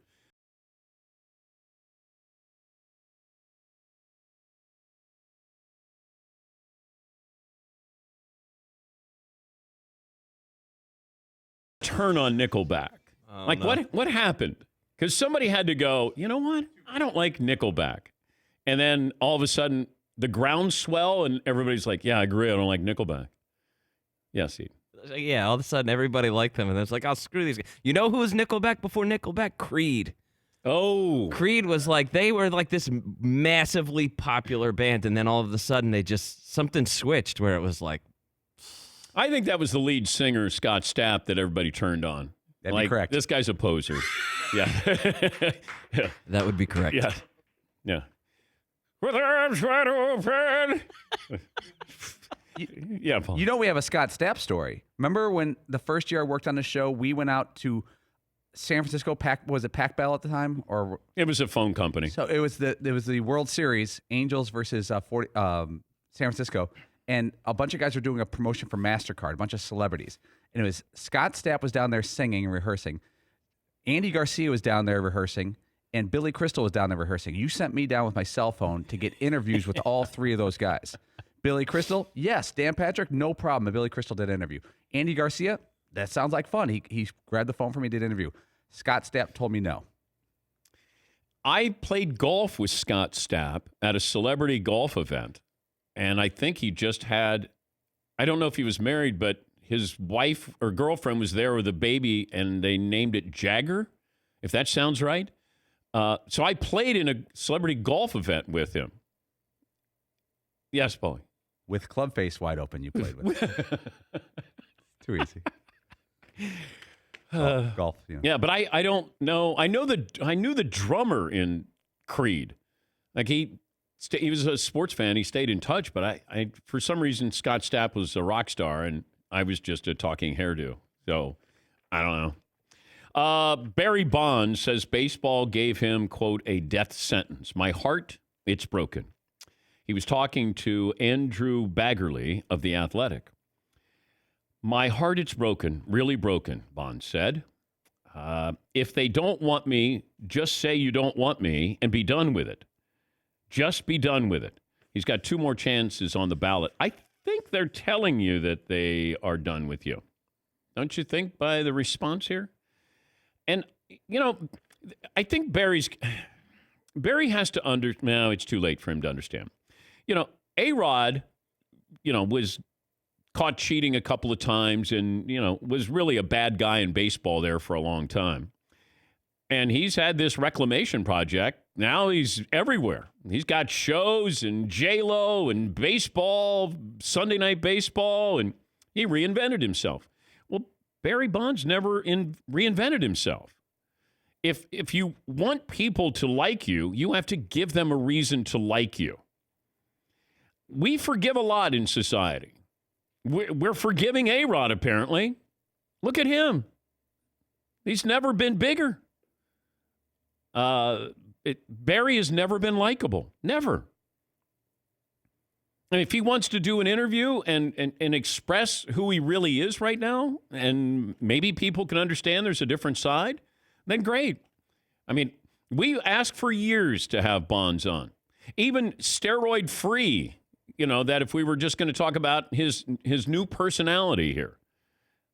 I mean, Mark McGwire has been beloved, embraced. He's been on the show. I mean, Barry should blame Barry because Barry put himself in this position.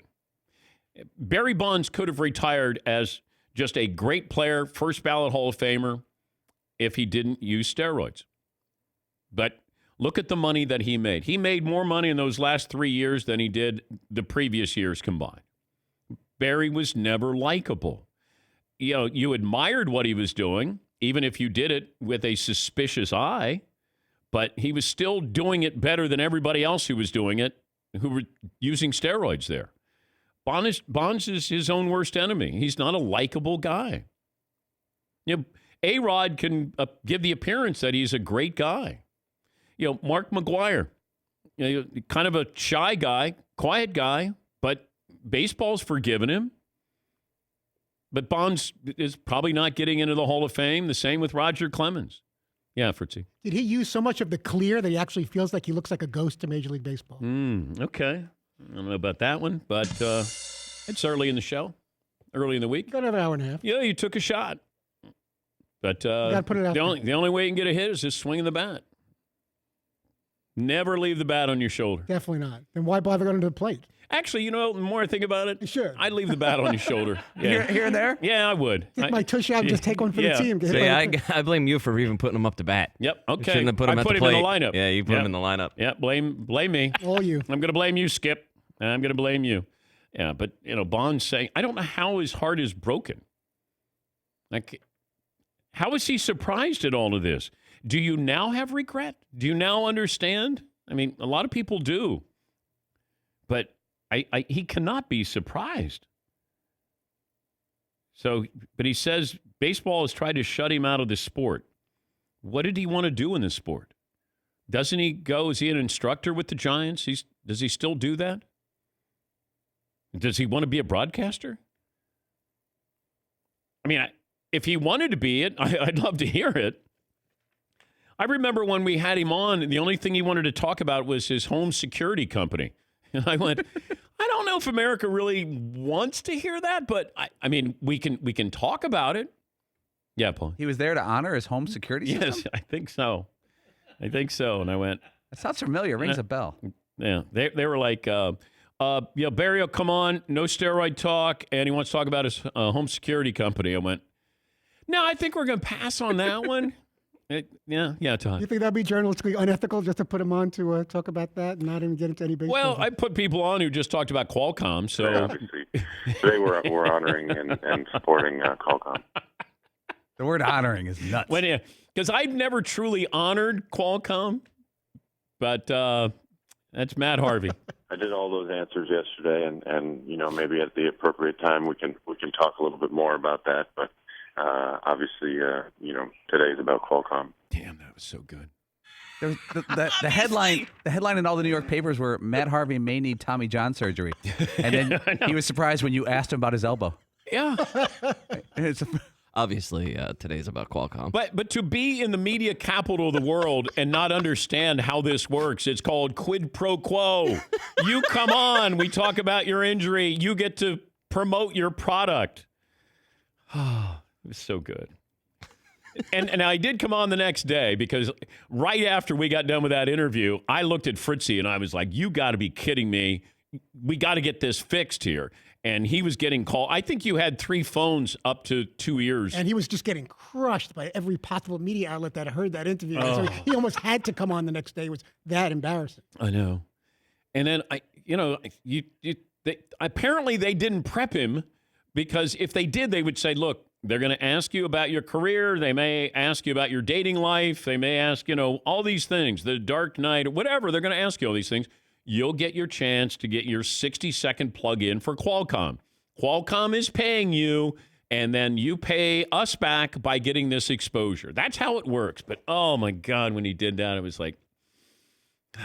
I did all those answers yesterday, and maybe at the appropriate time we can talk a little bit more about that. But obviously, today's about Qualcomm. Never forget. Isn't every day about Qualcomm? And let's just honor Qualcomm. Maybe at the appropriate time. Like, no, you just made the announcement. This is the most appropriate time. There will never be a more appropriate time to talk about it than right now. Yeah. How about when you have the surgery and then somebody has to hold the phone because you can't lift it up because your arm is in a sling? Dan, call me later tonight. We'll talk at home. I know we're on national TV and radio now, but this is not the prime time to do it. Yeah. If you want to talk to me privately about it, then yes, we can talk about this. Today, obviously, today we're honoring and supporting Qualcomm. I just don't know how you honor Qualcomm, and I don't think I did. I don't think I did Qualcomm justice there. That interview ended rapidly, like one of his starts, because you looked up and you're like, "Oh, I went. No, this ain't continuing." Because let me ask you one more question about Qualcomm. Yeah. What is Qualcomm? What do they do? Yes. There's not a lot of times that you sort of look up at us like, oh my God, what is this? Like, what's happening right now? Where you can't believe what's going on. And that was one of those where you just sort of looked at us with this blank gaze of is this really happening? Well, right now? I didn't know if he had a sense of humor. I didn't know Matt Harvey, so I thought maybe he's punking me. And then I looked right at Fritzy, and if looks could kill, I would have. That's the worst look when you're like, you convinced me to have so-and-so on the show, and they offered less than zero. Oh, God. And I remember Fritzy saying, hey, he's with the Mets, and great rotation, and he got a nickname, and, he dates supermodels. And I said, all right, we'll give him a shot. Decent phone line. Didn't offer anything as far as actual interviewing information. All right, we'll take a break here. I want to talk about Charles Barkley, Draymond Green, that beef. And also our best and worst of the weekend. That's coming up. Also, Reggie Miller will join us in the final hour of the program and get his thoughts on what the Lakers accomplished this weekend. Which win was more important in Reggie's mind? We'll have that for you coming up here on the Dan Patrick Show.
so you guys know that I want to be an MMA person, but I really can't be an MMA person because it's just too brutal for me.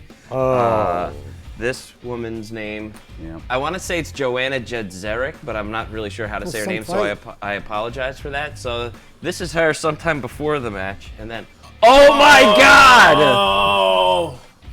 What happened to her head? This is why I can't watch this. And mouthpiece advertising. This is why I can't watch this. No. That's her before, and this is her after. That's her after the fight. I can't. Skeletally. Did she win or lose? It's a draw. It's a split. See, I want to win. If I'm going to look like that, I need a loss or a win. Look at what happened to her forehead. That's like, remember, was it Rockman? I've seen Rockman, who's... Yeah. Look at what happened to her forehead. Good news is she's out of the hospital. That's like cranium. What happens that I know. It's so.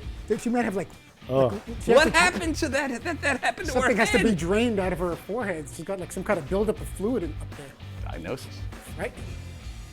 Holy crap, dude. That's a little scary. To a draw.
Got an email from Brandon in Cincinnati. June of 2017, I convinced my mom it was a good idea to have With Arms Wide Open as the song for our mother's Sundance at my wedding. She doesn't let me make decisions anymore.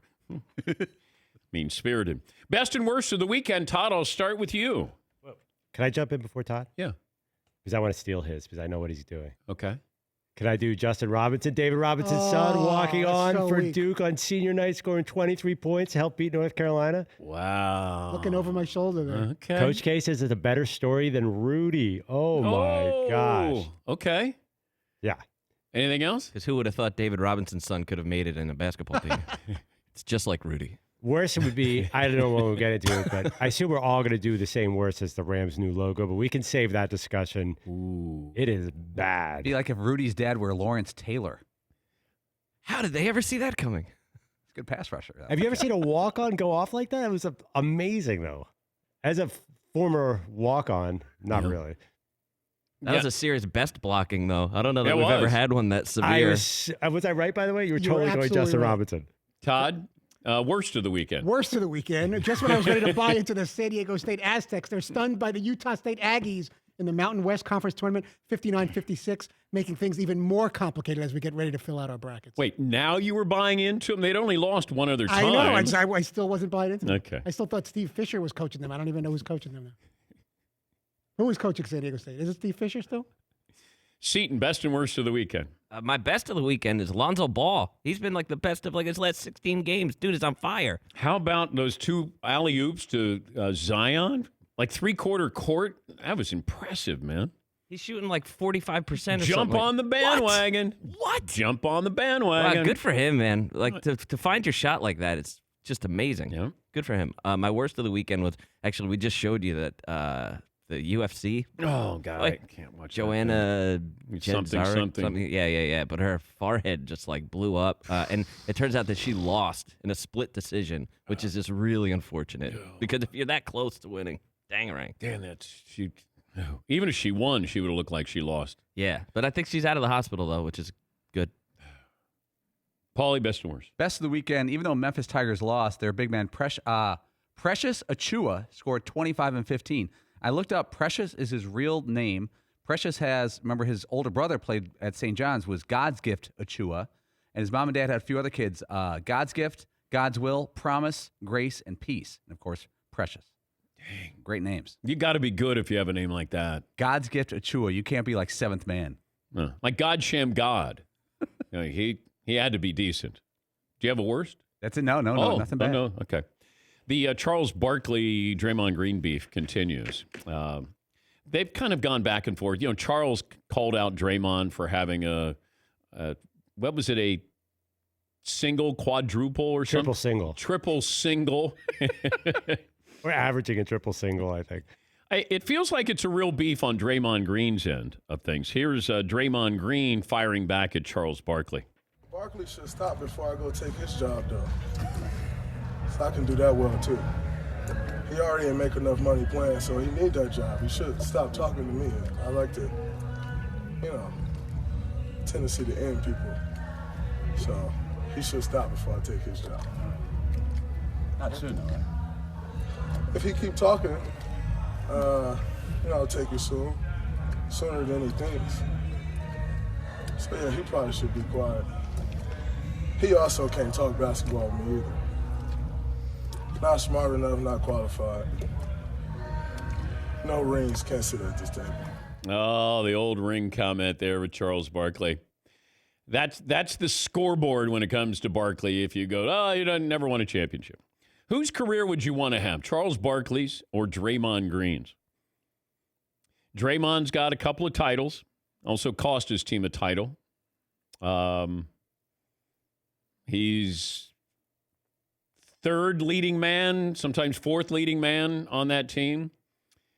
But he has been an all-around great player at times, very good player, all-star. Barkley's one of the 50 greatest of all time. Never won a championship. Yes, Pauline? Would this be akin to Horace Grant calling out Patrick Ewing? Patrick Ewing doesn't have a title, but he's one of the great centers of all time. Horace Grant was the third man and a good player, not a great player, on a team that won 6 titles. Yeah. And he got 3, I think. Yeah. Horace. That would be like Robert Horry calling out somebody who never won a championship. Yes, McLovin. Didn't Horry won how many? Did he win it? 7? He's the all-time leader, right? I think 7. Steve Kerr and Robert Horry, I think. Don't they both have 7 titles? 7 or 8, something crazy like that. I would certainly take Charles Barkley's career. Draymond is not going to be taking Charles' job anytime soon. Draymond's 30. By the time Draymond retires, Charles will probably be retired at TNT. Just guessing. But it's kind of a interesting beef. Has anybody heard anything from Draymond Green this year? Right? Nothing. Charles had to carry teams at times. Draymond doesn't carry a team. Maybe Draymond should do a little homework on Charles's career. Yeah, see. And he even lost his super annoying guy character because Patrick Beverly has taken that over as the most annoying player in the NBA. He's not even that anymore. Draymond Green is a valuable player to Golden State, but singularly, he's not.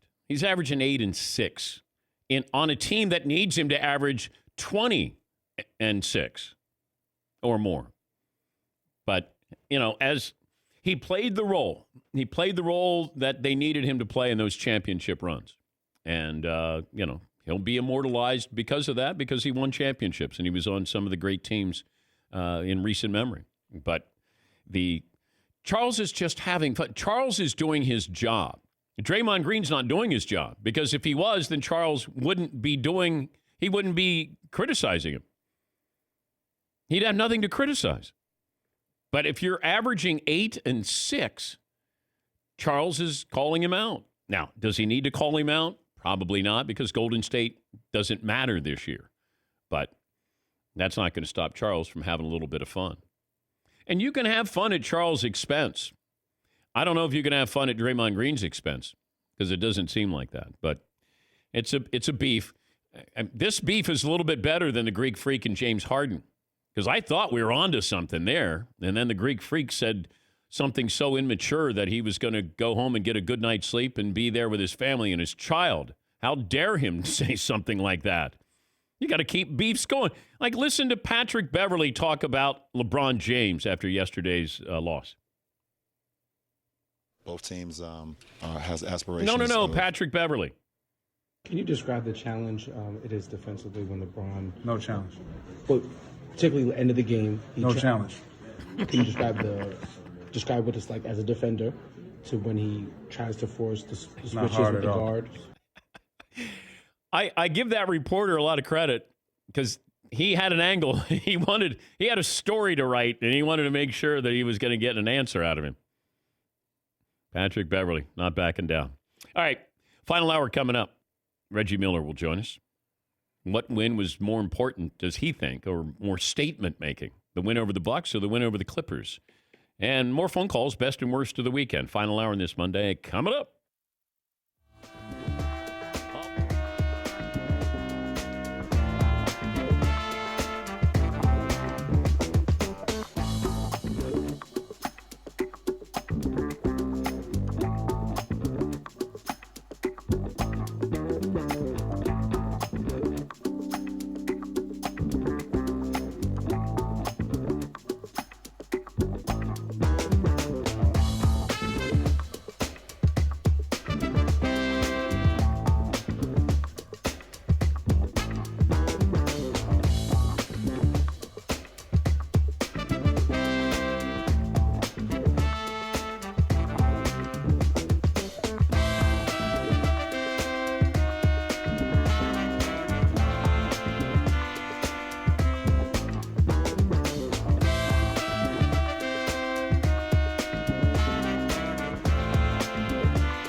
You guys see the Rams hat? So to me, that's a Chargers hat. It looks like a combo of the two, but more just a Chargers hat or an XFL hat.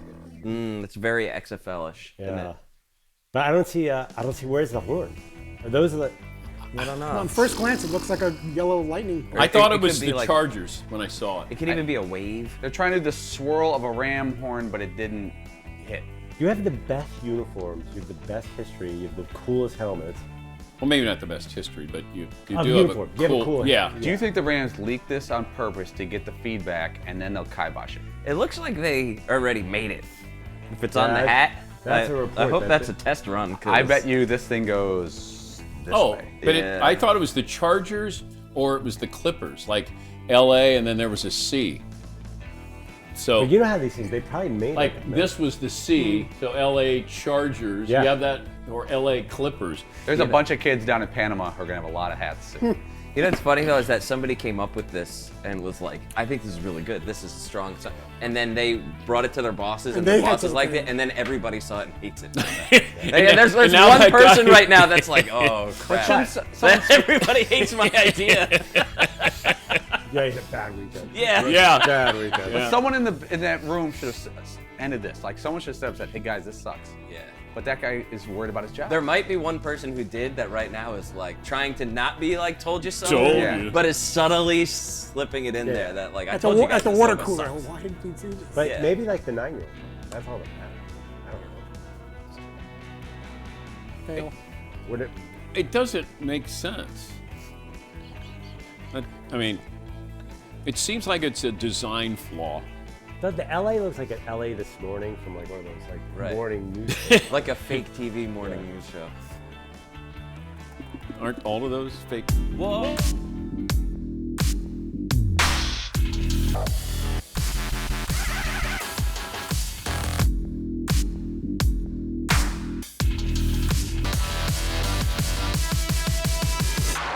Buckle up, boys. Time to go to work.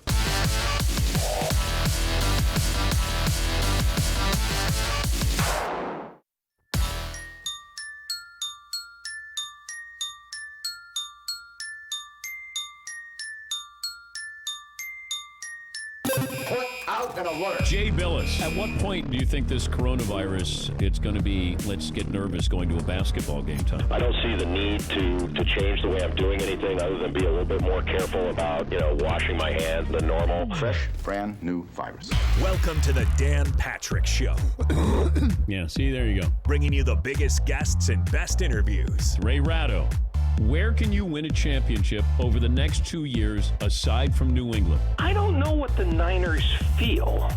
The struggles that Brady had down the stretch are more indicative of the weapons around him or of a quarterback who's starting to see the event horizon. Broadcasting from the Mercedes Man Cave. White hot report here. This is Dan Patrick. Final hour on this Monday, Dan and the Danettes, Dan Patrick Show, and the Fanettes, as you voted to call yourself in the chat room.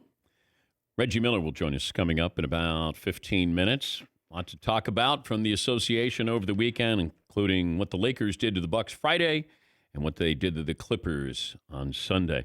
I am hearing from Clipper fans this morning, and they're saying, you know what, Kawhi, come playoff time, different basketball player. And that's fine. If that's the case, fine. I've never argued that. I laughed when people said, oh, he's a better player. He doesn't play during the regular season. And yesterday, he's wonderful to watch. He's a marvelous player. But I will say this. He is sometimes limited. He had 0 assists yesterday. Can your star player go an entire game with 0 assists? Now, if you put up 40, then okay. And he had a respectable game, and I know they're a work in progress, as everybody keeps reminding me. What we're seeing of the Lakers is who they're going to be come playoff time. Well, that's pretty formidable because with the Clippers, I don't know who we're going to see. Now, they have a deeper team, but I need Paul George and I need Kawhi to be healthy and be able to play every single game. And, it's not just you get to load management till you manage till you get to the finals. I mean, you got to work your way through, and there's going to be some struggles for that team. But if those two meet in the Western Conference Finals, great.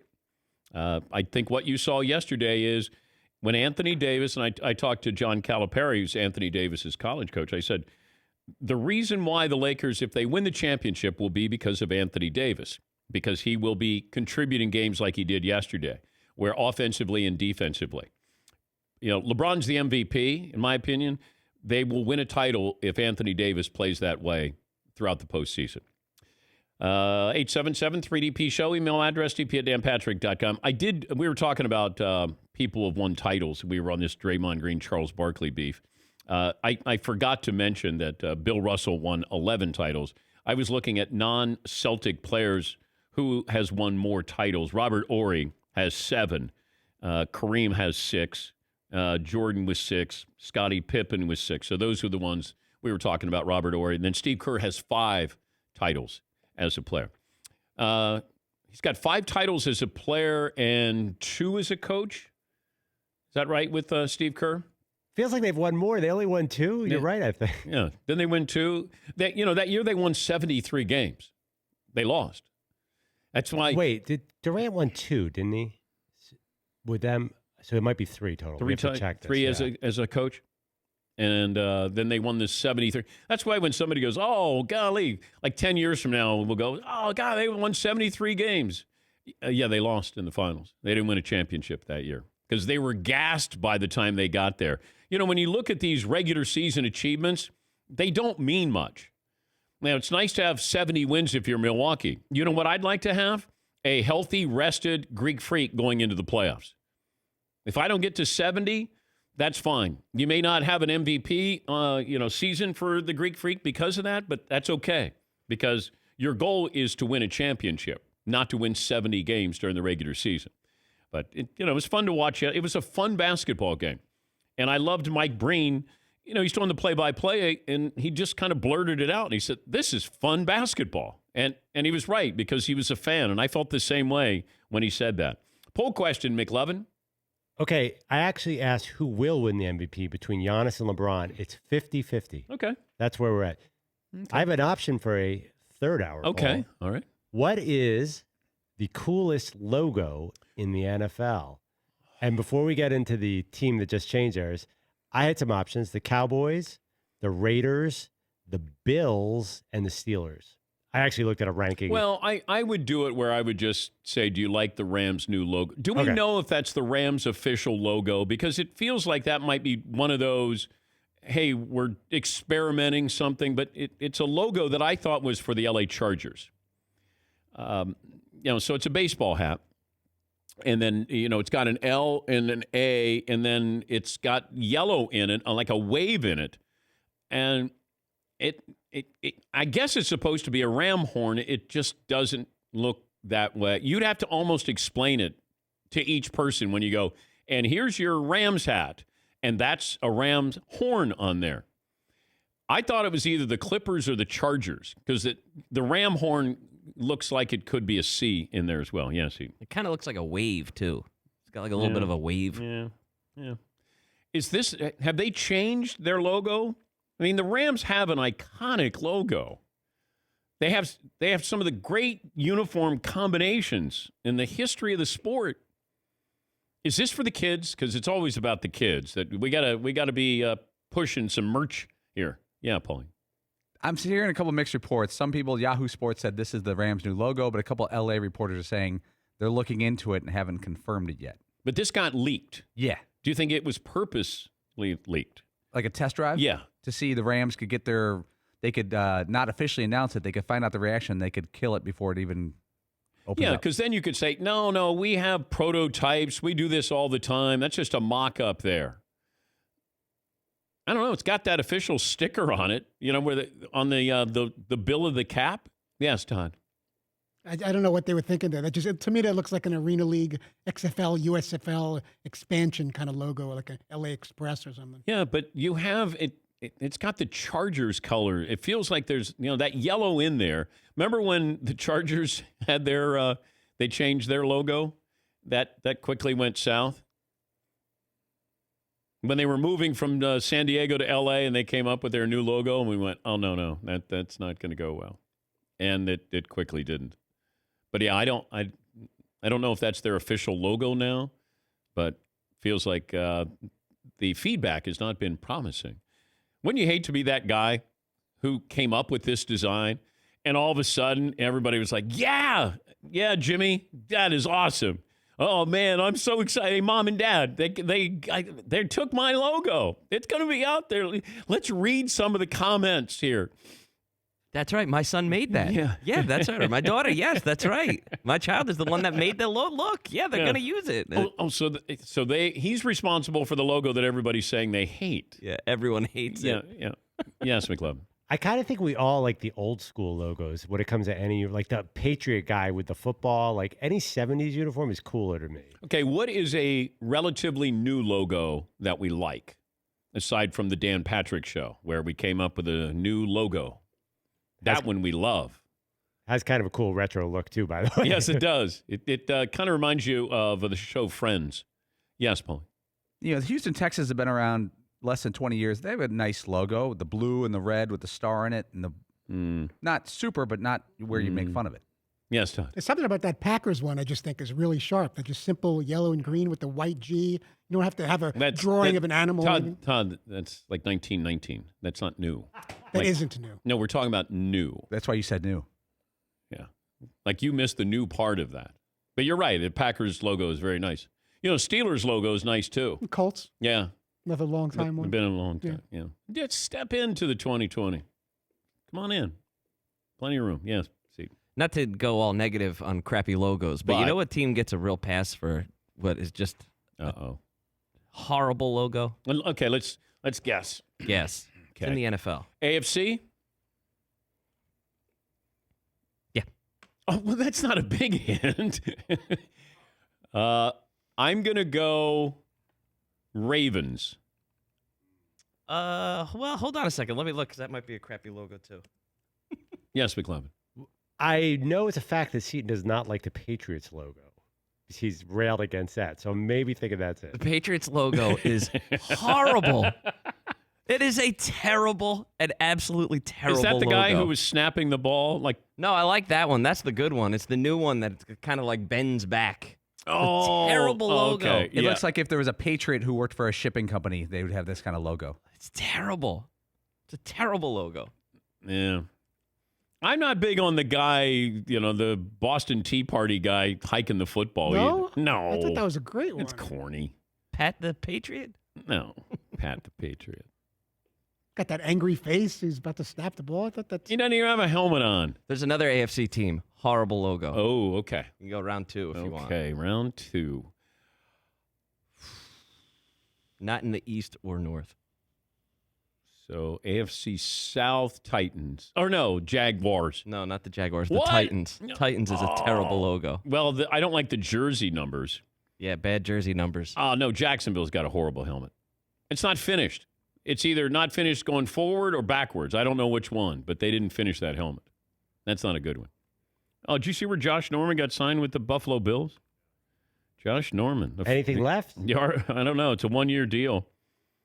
He can't be that old. How old is Josh Norman? Remember when he signed that deal? Like didn't he with the Redskins? He signed a big deal with them. 32. Oh yeah, I mean that's kind of old for a cornerback, I think. In cornerback years. Oh, you think? I think 32 is kind of like Revis even started to lose it around 32. You got to be super okay. fast. Here's one for you. Now, full disclosure, I've always thought Josh Norman was a lot more talk than what he deserved as far as recognition. How many interceptions do you think he's had in 8 NFL seasons? Josh Norman. I don't know how many times he was an All-Pro, but 14.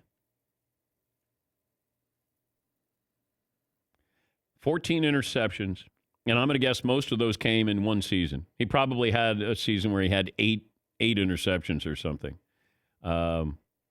He was a good story coming out of college, but he signs with the Buffalo Bills, and they already have Tre'Davious White back there as the other corner. Yes, McLevin. I was reading Sean McDermott was his defensive coordinator in Carolina, so that's a connection. Yeah. But that's a guy, by the way, who would be great in the booth, though, don't you think? I don't know. Well, he's a good interview, so does that usually translate? Well, you'd be surprised because you have to – there's a science to how you broadcast a game as an analyst. Like what you say, you have to say something in a finite amount of time. You can't just blabber on. You have to get in, get out. And you have to be able to dissect a play. Can you do that? I mean, that's why the great ones, get paid that way. Collinsworth will watch the play in real time and then tell you as he's watching the replay of exactly what he saw during that. I don't know if Josh Norman's capable of doing that. I don't know if he wants to do it. Is anybody going to complain if Peyton Manning gets that kind of salary from ESPN like they did when Tony Romo got paid? Remember all those players were like, oh, are you kidding me? I'm going to quit. I'm going to be a broadcaster now. All right. Well, good luck with that. But I think Phillip Rivers is going to be good. I think he'll be sneaky good. And Drew Brees, I think, will be. A quarterback sees the game differently. I think Ed Reed, I don't know if Ed Reed ever wanted to do games, but Ed Reed's seeing it from a free safeties perspective. So he sees the game from the opposite end as a quarterback does. I would love to hear. I always thought Ed Reed was one of the smarter football guys I've ever been around. And just to hear what he would say when he's watching it. But there are a lot of guys, Joe Montana wasn't a great broadcaster, or Jim Brown wasn't. You got to have energy there. Joe Namath wasn't a great, football analyst. They know the game, but you got to have excitement. Joe Montana was a low energy guy. Steve Young is a very charismatic guy. I don't know how he'd be in the booth, but out, on when they're doing Countdown, he's great. When he's doing Monday Night Countdown, he's great because he gets to talk. Being an analyst is completely different. Yeah, Paulie. I speak for America that we all got screwed that Jay Cutler was going to be an analyst, a game analyst for Fox, and then the Dolphins signed him for 1 year, and he never got back to being an analyst because I wanted to see what he was going to say in the booth. I'll watch Barry Cavallari just because just the clips. Like I couldn't sit through a whole show, but I find him fascinating. If that's who he really is, I find that fascinating to be around that personality. Like I can't imagine that's my leader. We get in the huddle, and you just don't know. Like you have to kind of like touch his pulse to see if it's he's actually breathing. Yes, McLovin. So what happened there? Why didn't he just go right back into the booth after that year? Everyone said his trials or practice rounds were great. I don't understand why he's not back in the booth. What did he get? $10 million from the Dolphins for 1 year? 1 year, then 1 year later. Well, he's doing a show now. Yeah.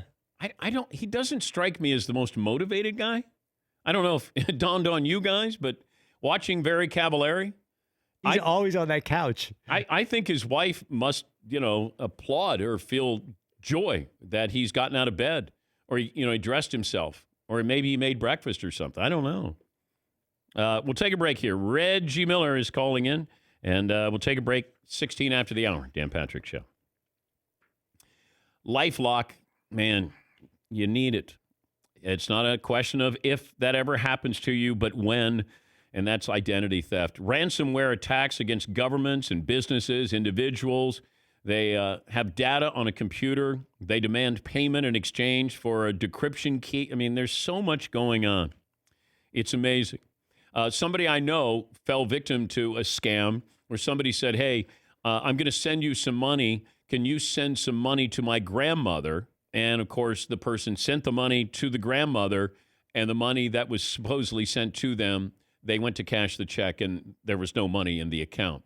It'll happen. It can be small. It can be large. But LifeLock detects a wide range of identity threats, like your Social Security number for sale on the dark web. No one could prevent all identity theft or monitor transactions at all businesses. But LifeLock sees those threats you might miss on your own. Join now. Save up to 25% off your first year. Promo code is Patrick, 1-800-LifeLock or lifelock.com. Promo code Patrick for 25% off.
More of your phone calls coming up. Best and worst of the weekend.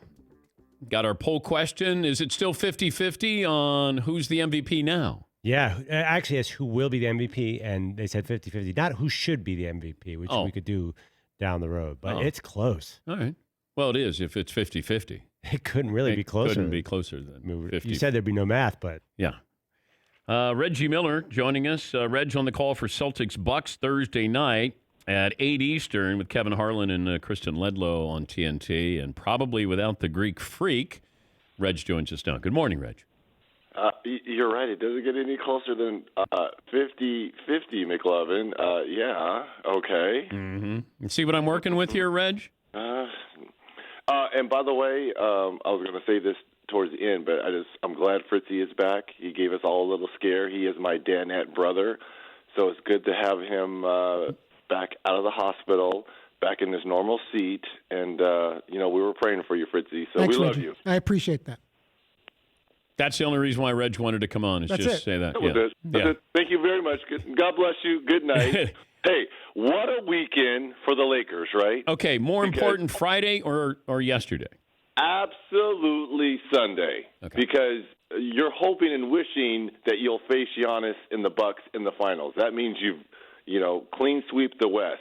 More importantly, for them to make a statement on Sunday versus the Clippers, a team you potentially could be seeing in a 7-game series. You got beat down on opening night, and people were questioning LeBron on opening night on our network. You were on the national stage once again on Christmas and lost to the Clippers. So this was a chance for the Lakers, even though it was a Clipper home game, they still play in the same building, to make a statement on a national stage once again, and they made that statement. And more importantly, I saw the role players, because people here in L.A. saying it's always going to be the Clippers because they have the better supporting cast, the better bench. Montrezl Harrell, Lou Williams. They added one of the Morris brothers. The supporting cast, people always say, is better with the Clippers. Mm-hmm. But I saw on Sunday Avery Bradley, Caldwell Pope. Those guys really step up and take it to a different level. Rondo, who's won a championship in Boston.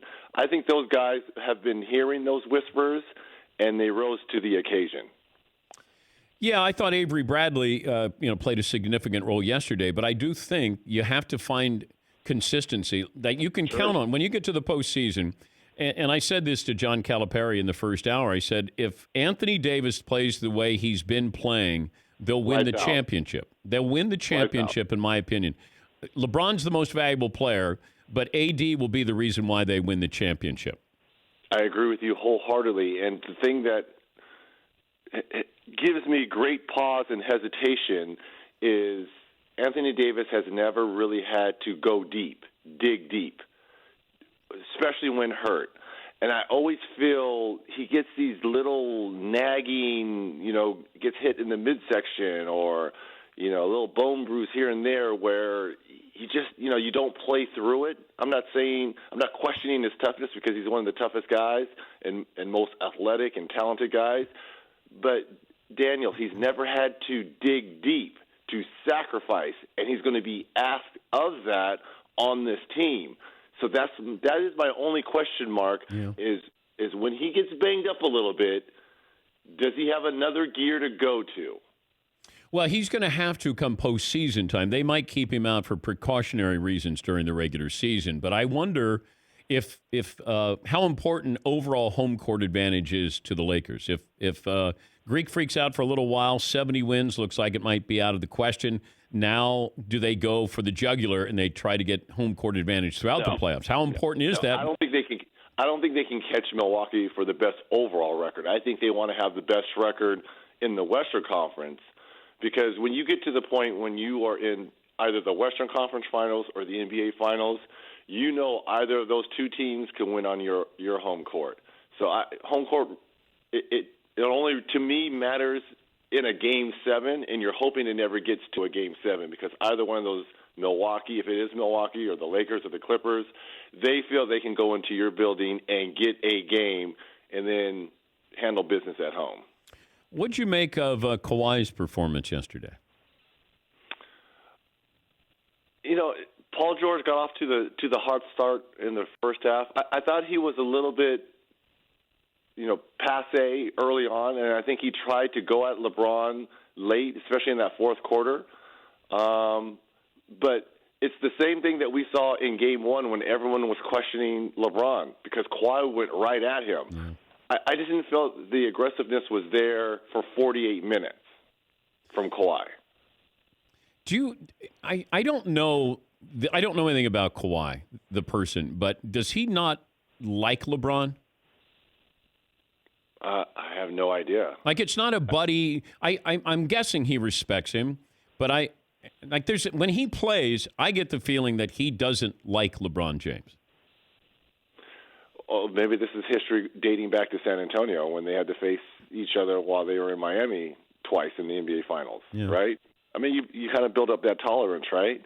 And he's, seen, his body of work for so many years and in big situations. So maybe he has built that up. And now you guys are sharing the same building in the same conference. You guys are 1-2 in the Western Conference. So I'm not saying there's animosity there, but, you have to build up some type of tolerance because at some point in time, they're going to face one another, knock on wood. That's what, the basketball gods in the world is wanting to see, the Lakers and the Clippers in the Western Conference Finals.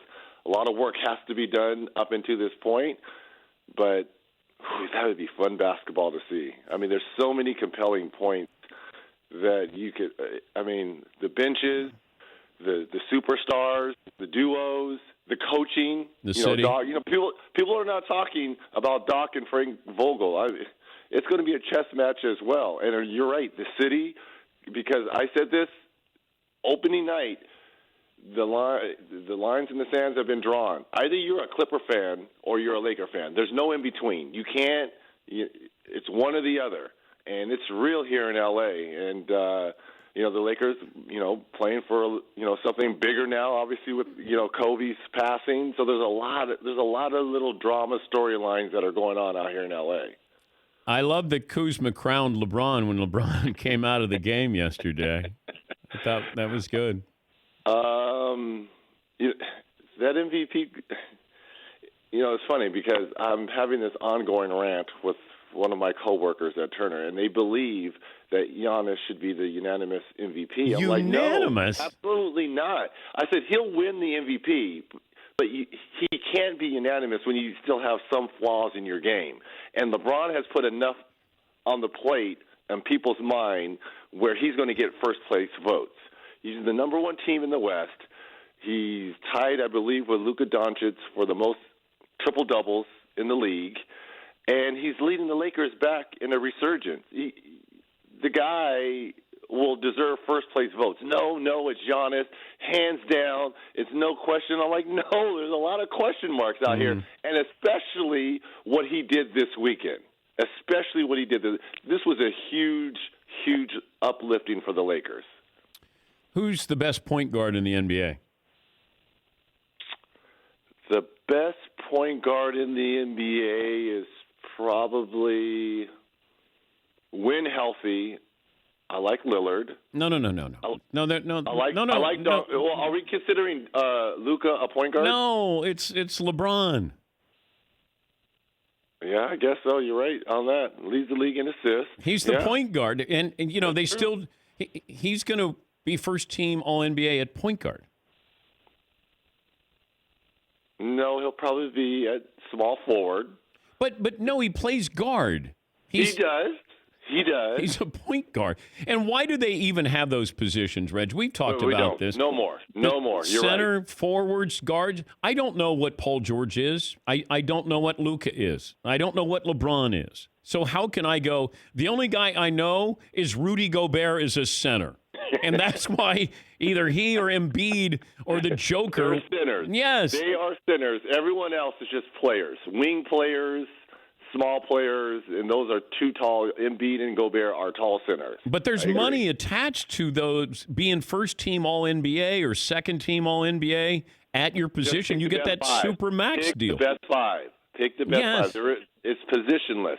That's how the game has evolved to. It's positionless basketball. Okay, who would be your five right now? Season ended, first team All-NBA, no position.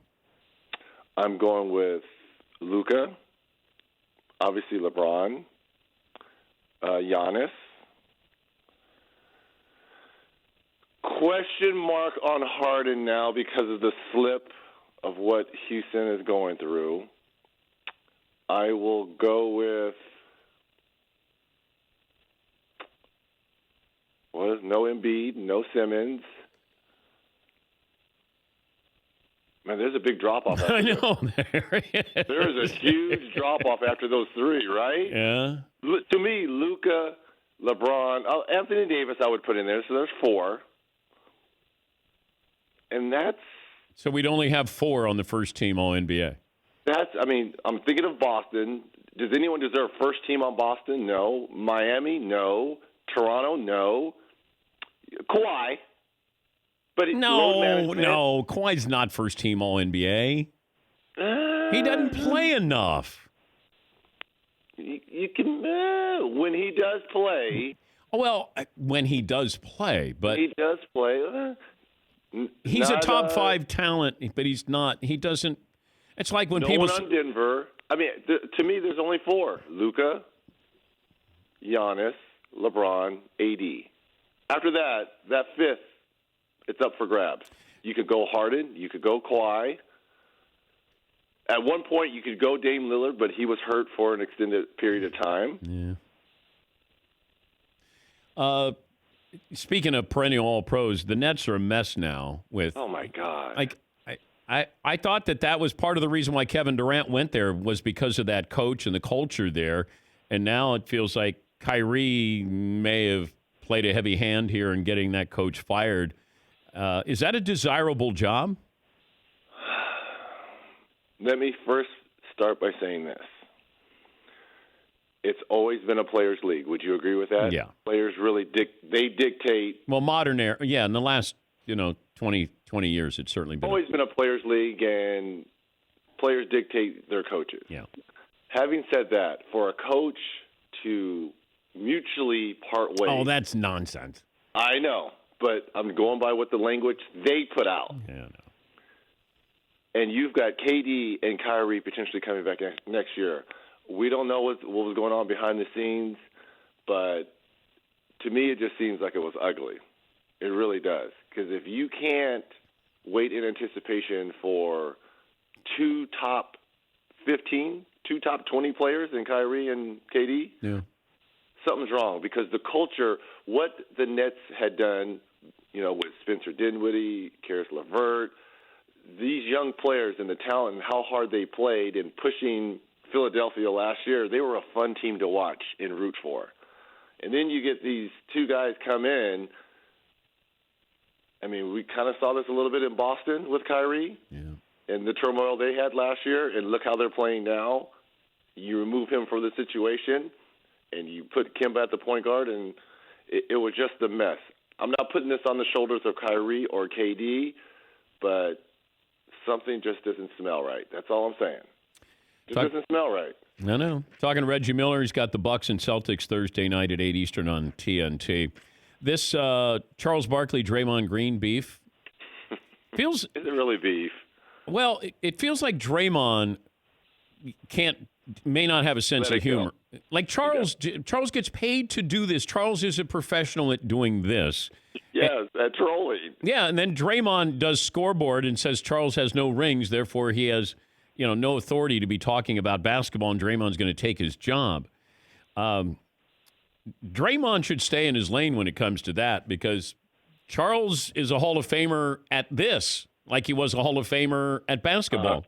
A couple Emmys, my friend. Yeah. a couple Emmys, Draymond. Look, I think take away the basketball side of it. I think personality-wise, the 2 are kind of a lot alike. They both like to chirp a lot, and they both talk a lot of trash. And I think they obviously respect one another, but they're a lot alike. How does Draymond average 8 points and 6 rebounds in a season where there's nobody else he has to worry about sharing the ball with?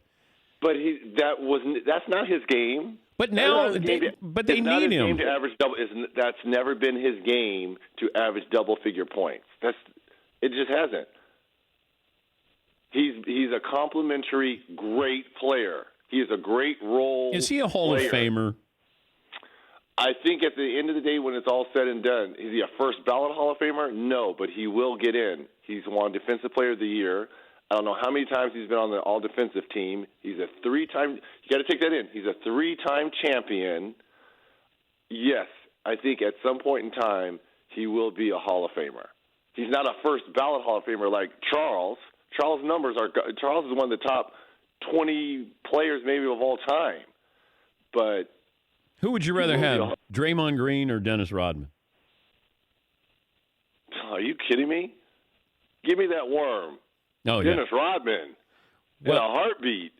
If you gave me Dennis Rodman with the Pistons, I'd take that all day because that guy was. Well, give me Dennis Rodman with the Bulls too. He was in line. Yeah. Did he guard you? He guarded our ball boy. He guarded everybody. He was guarding Larry Bird during that series, and Larry Legend was coaching. He was all over the place.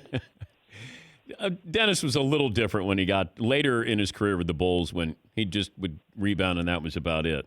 But he had a run there where when he was with the Pistons and he was guarding, he was a pogo stick up and down the floor. But and I will also say this because people forget about this time of Dennis Rodman because they always just thought of the crazy hair and the whole Madonna thing. When he was with San Antonio for a couple of years, just look at the numbers. They were ridiculous when he was next to the Admiral as well. He did a lot of stuff off the court that was just like bizarre, but numbers-wise, when he was in San Antonio, it was crazy as well. He averaged 19 rebounds one year. That's pretty good. So ask your question again. Yeah. No, I would take Dennis Rodman. Okay. Yeah, I'd take Dennis. I'll leave you with this. The most assists from one player to another since the middle of January. Which two teams? I would say LeBron to AD. LeBron to AD is fourth on the list. I would say Luka to Porzingis. Nope. Okay, I would say... You'll be surprised at who's won on this. You won't be surprised. How about this? West or East Coast Conference? East Coast for the top. Okay, East Coast for the top would be...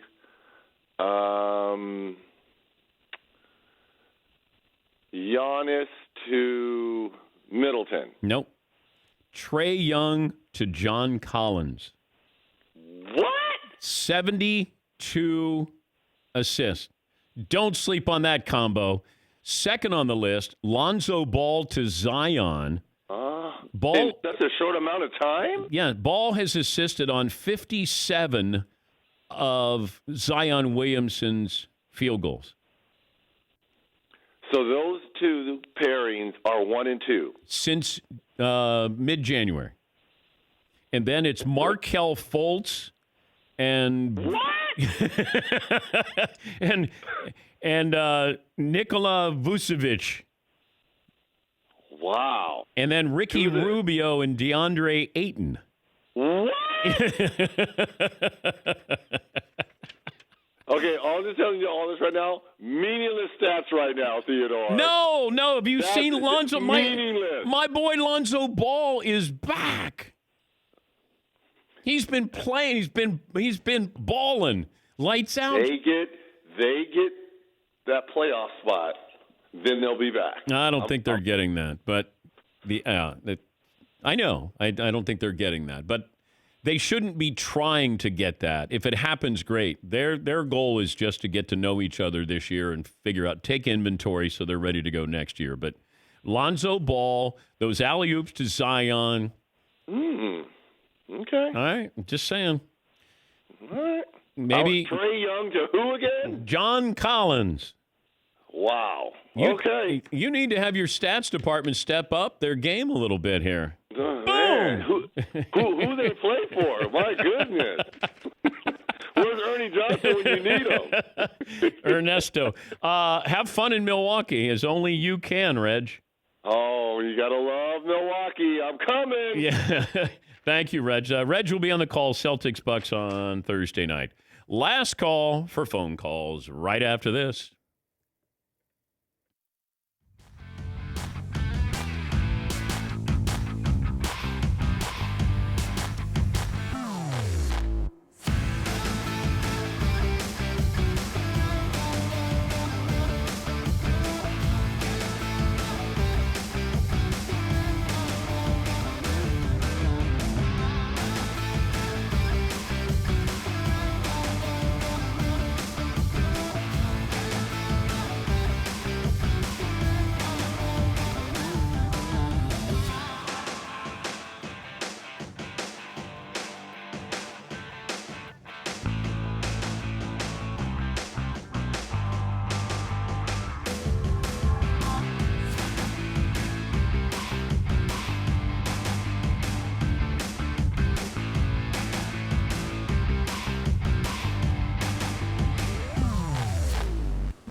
There's not quite enough distance on that.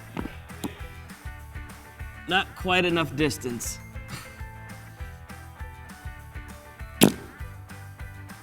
Ah! That was pretty close.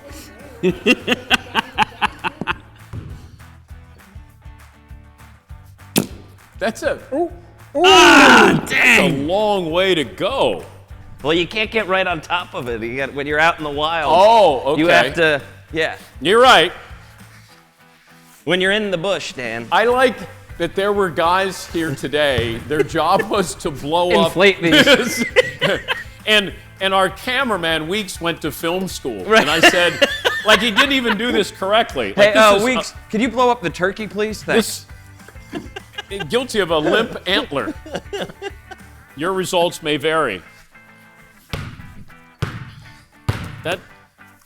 How sad is that? Whoa! Oh, so it'll stick on that?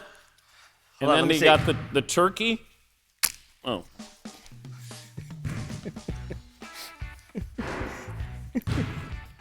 Will this help you? Oh, dang.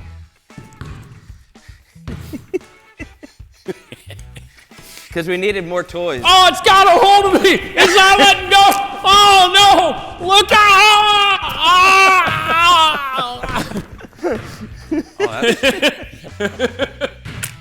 Oh! Whoa! You can put somebody's Hey, eye watch out. it, mister! That thing was alive. This is going in, or Todd takes his pants off. Oh, sorry, Todd.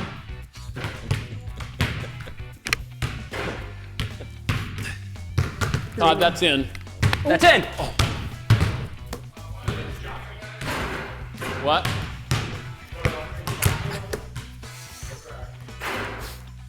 We'll do that one tomorrow.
This day in sports history, what we learned, what's in store tomorrow. Final results of the poll question, McLevin. Who's going to be MVP of the NBA? 50-50 between Giannis and LeBron, staying right there. All right.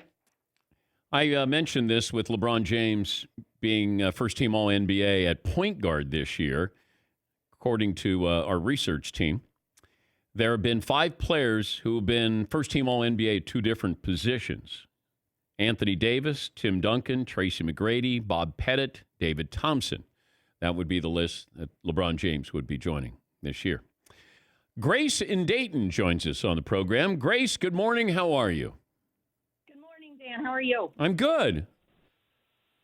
I just wanted to let you know that the alumni in Dayton, only the best go to UD, so I had to give you a sign and give you a shout-out so Jay Billis knew. Well, so you were holding up the sign that said Dan Patrick greater than Jay Billis? Yes, correct. Oh, that's very sweet of you. You made my weekend. At first, I didn't know exactly what you were saying, and I thought, wait a minute, I'm not smart enough. I went to Dayton, so I'm not smart enough to understand your sign. And then somebody... Oh, only the smartest go to Dayton. Oh, is that what it is? Yeah. Well, C's to get degrees, Grace. Okay. Can I have that sign? Yes, it's on the way to you, so you can have it. All right. I want you to hold on because I want to get your information. I want to send you some Dan Patrick Show gear as well. Perfect. That would be great. Yes, I got the chance to meet McLovin at one point when I was 14 years old at a Michigan game, so I've been a long-time fan of the Danettes and Dan. Oh, that's very sweet. Did McLevin leave a lasting memory? Oh, we have the picture up here, Grace. Oh, we're showing that. Oh, that's very sweet. Look at McLevin. Yes. Wow. McLevin, you've aged. Yeah. What have I done to you? Why? I love that I'm wearing Michigan gear. I jumped right on that bandwagon. Yeah. And by the way, why were you at a Michigan game? Aren't you an Ohio person? Well, so I grew up with season tickets to Michigan games. So my family is a longtime Maize and Blue family. So I go to every game in the fall. Oh, well, that's great. And I appreciate the sign there, Grace. And hold on, we'll get all your information and we'll send you out some DP Show gear. Great. Thanks for having me, Dan. And that's Grace in Dayton. Emily in Virginia joins us. Emily, how are you today? Hi. Hi. How are you guys this morning? I think we're good. I think we're good. We've heard you've been talking about us this morning here in Salem, Virginia. So who is us in Salem, Virginia? Well, as myself, my name's Emily, and I'm the manager of marketing and promotions. But our entire office is abuzz this morning because we've received emails and tweets and phone calls and whatnot, hearing about that you guys have mentioned our Nickelback night. Yeah, who came up with Nickelback night for the Salem Red Sox? It was kind of a collaborative thing when the team got together and put our heads together. Like, Nickelback would be a fantastic idea. But Nickelback's not going to perform that night in Salem, Virginia. No, the thought was that they're headed on tour this year, and it's right before they take off, and they're actually starting pretty close to our ballpark. So that's kind of where the idea came. Yes, Paulie. Emily, one question. Would you rather have us come to Nickelback night or Nickelback come to Nickelback night? See, we've been talking about that this morning, and we would love both if you're willing. Like, if you guys want to come down, we've got suites. You guys could host the Dan Patrick Show here. We would serve all the beer that you want. Like, we'd take care of you. Oh, okay. Well, what we need, Emily, is we need a Salem Red Sox jersey to put on display in the man cave. All right. So we'll start the negotiations there, and then we'll work our way up or down. But stay in touch, Emily, and we are strongly considering Nickelback night with the Salem Red Sox. I think it's in first week of June. But thank you for calling in, Emily. Absolutely. Have a wonderful day. Yeah, that was Seton O'Connor is the one who said Nickelback night in Salem, Virginia. Who's up for it in the early part of June? Yeah, I saw it on Facebook. Somebody had posted it, and I was like, is this real? Is this a real thing, Nickelback night? And it feels like something we need to be at. For some reason, I can't explain why it's like a calling. Really? Yeah, we need to be there. Where do we fly in to get to Salem, Virginia? It's it's less than 2 hours. Well, I know, but we have to... Probably Washington, D.C. Yeah, I'm trying to figure out where we... It's like right there. We fly into Salem? The Roanoke. Roanoke, of course. Yeah, we could fly in there. And it's right there. Right there. Yeah. For Nickelback night. Yeah. Leave after the show on Friday. Love it. Nickelback. Yeah. And then we all bunk up in one hotel room. Yeah. Yeah. Yeah. Yeah. I got to, let me see. Do I have time for Meat Friday song? No, I'm going to have to wait till tomorrow. Yeah. If Todd didn't have those corny jokes earlier, I would have had time. Somehow that screwed it up. Right yeah, there. you did. What did you learn on today? Oh, this day in sports history, Paul. You got one? It stinks today, but you know what you have tonight? Wofford, your Terriers, Dan, against East Tennessee State Buccaneers for the South Conference Final. I'm going to go East Tennessee State. Wow. Yep. Yeah. They're giving Wasn't that Mr. Jennings? Yeah. Was on East Tennessee State. Fritzy, what'd you learn today? If LeBron continues to be LeBron and AD can stay consistent and healthy, you say the Lakers will win the NBA title. If Anthony Davis continues to play this way, I think they'll win the title. That's still a big if, though. McLovin? Justin Robinson, my best of the weekend. Sorry, Fritzy. Not nice. Not cool. Seton O'Connor, what did you learn today? Nickelback night. It's a thing. Oh, yes. Paulie? I had a feeling the Nickelbacks to be opening up for us in a couple months. What did I learn, Todd? Speaking of AD, John Calipari wants to know why no one's talking about Anthony Davis as NBA MVP. If you run a small business, you should use LegalZoom right now. Make sure you're set up for success. Go to LegalZoom.com today. Take care of your business needs. Enter the promo code Patrick in the box at checkout. LegalZoom, where life meets legal. It was a fun day. Do it again tomorrow. Seton, Paulie, Fritz, and McLovin, yours truly here on the Dan Patrick Show.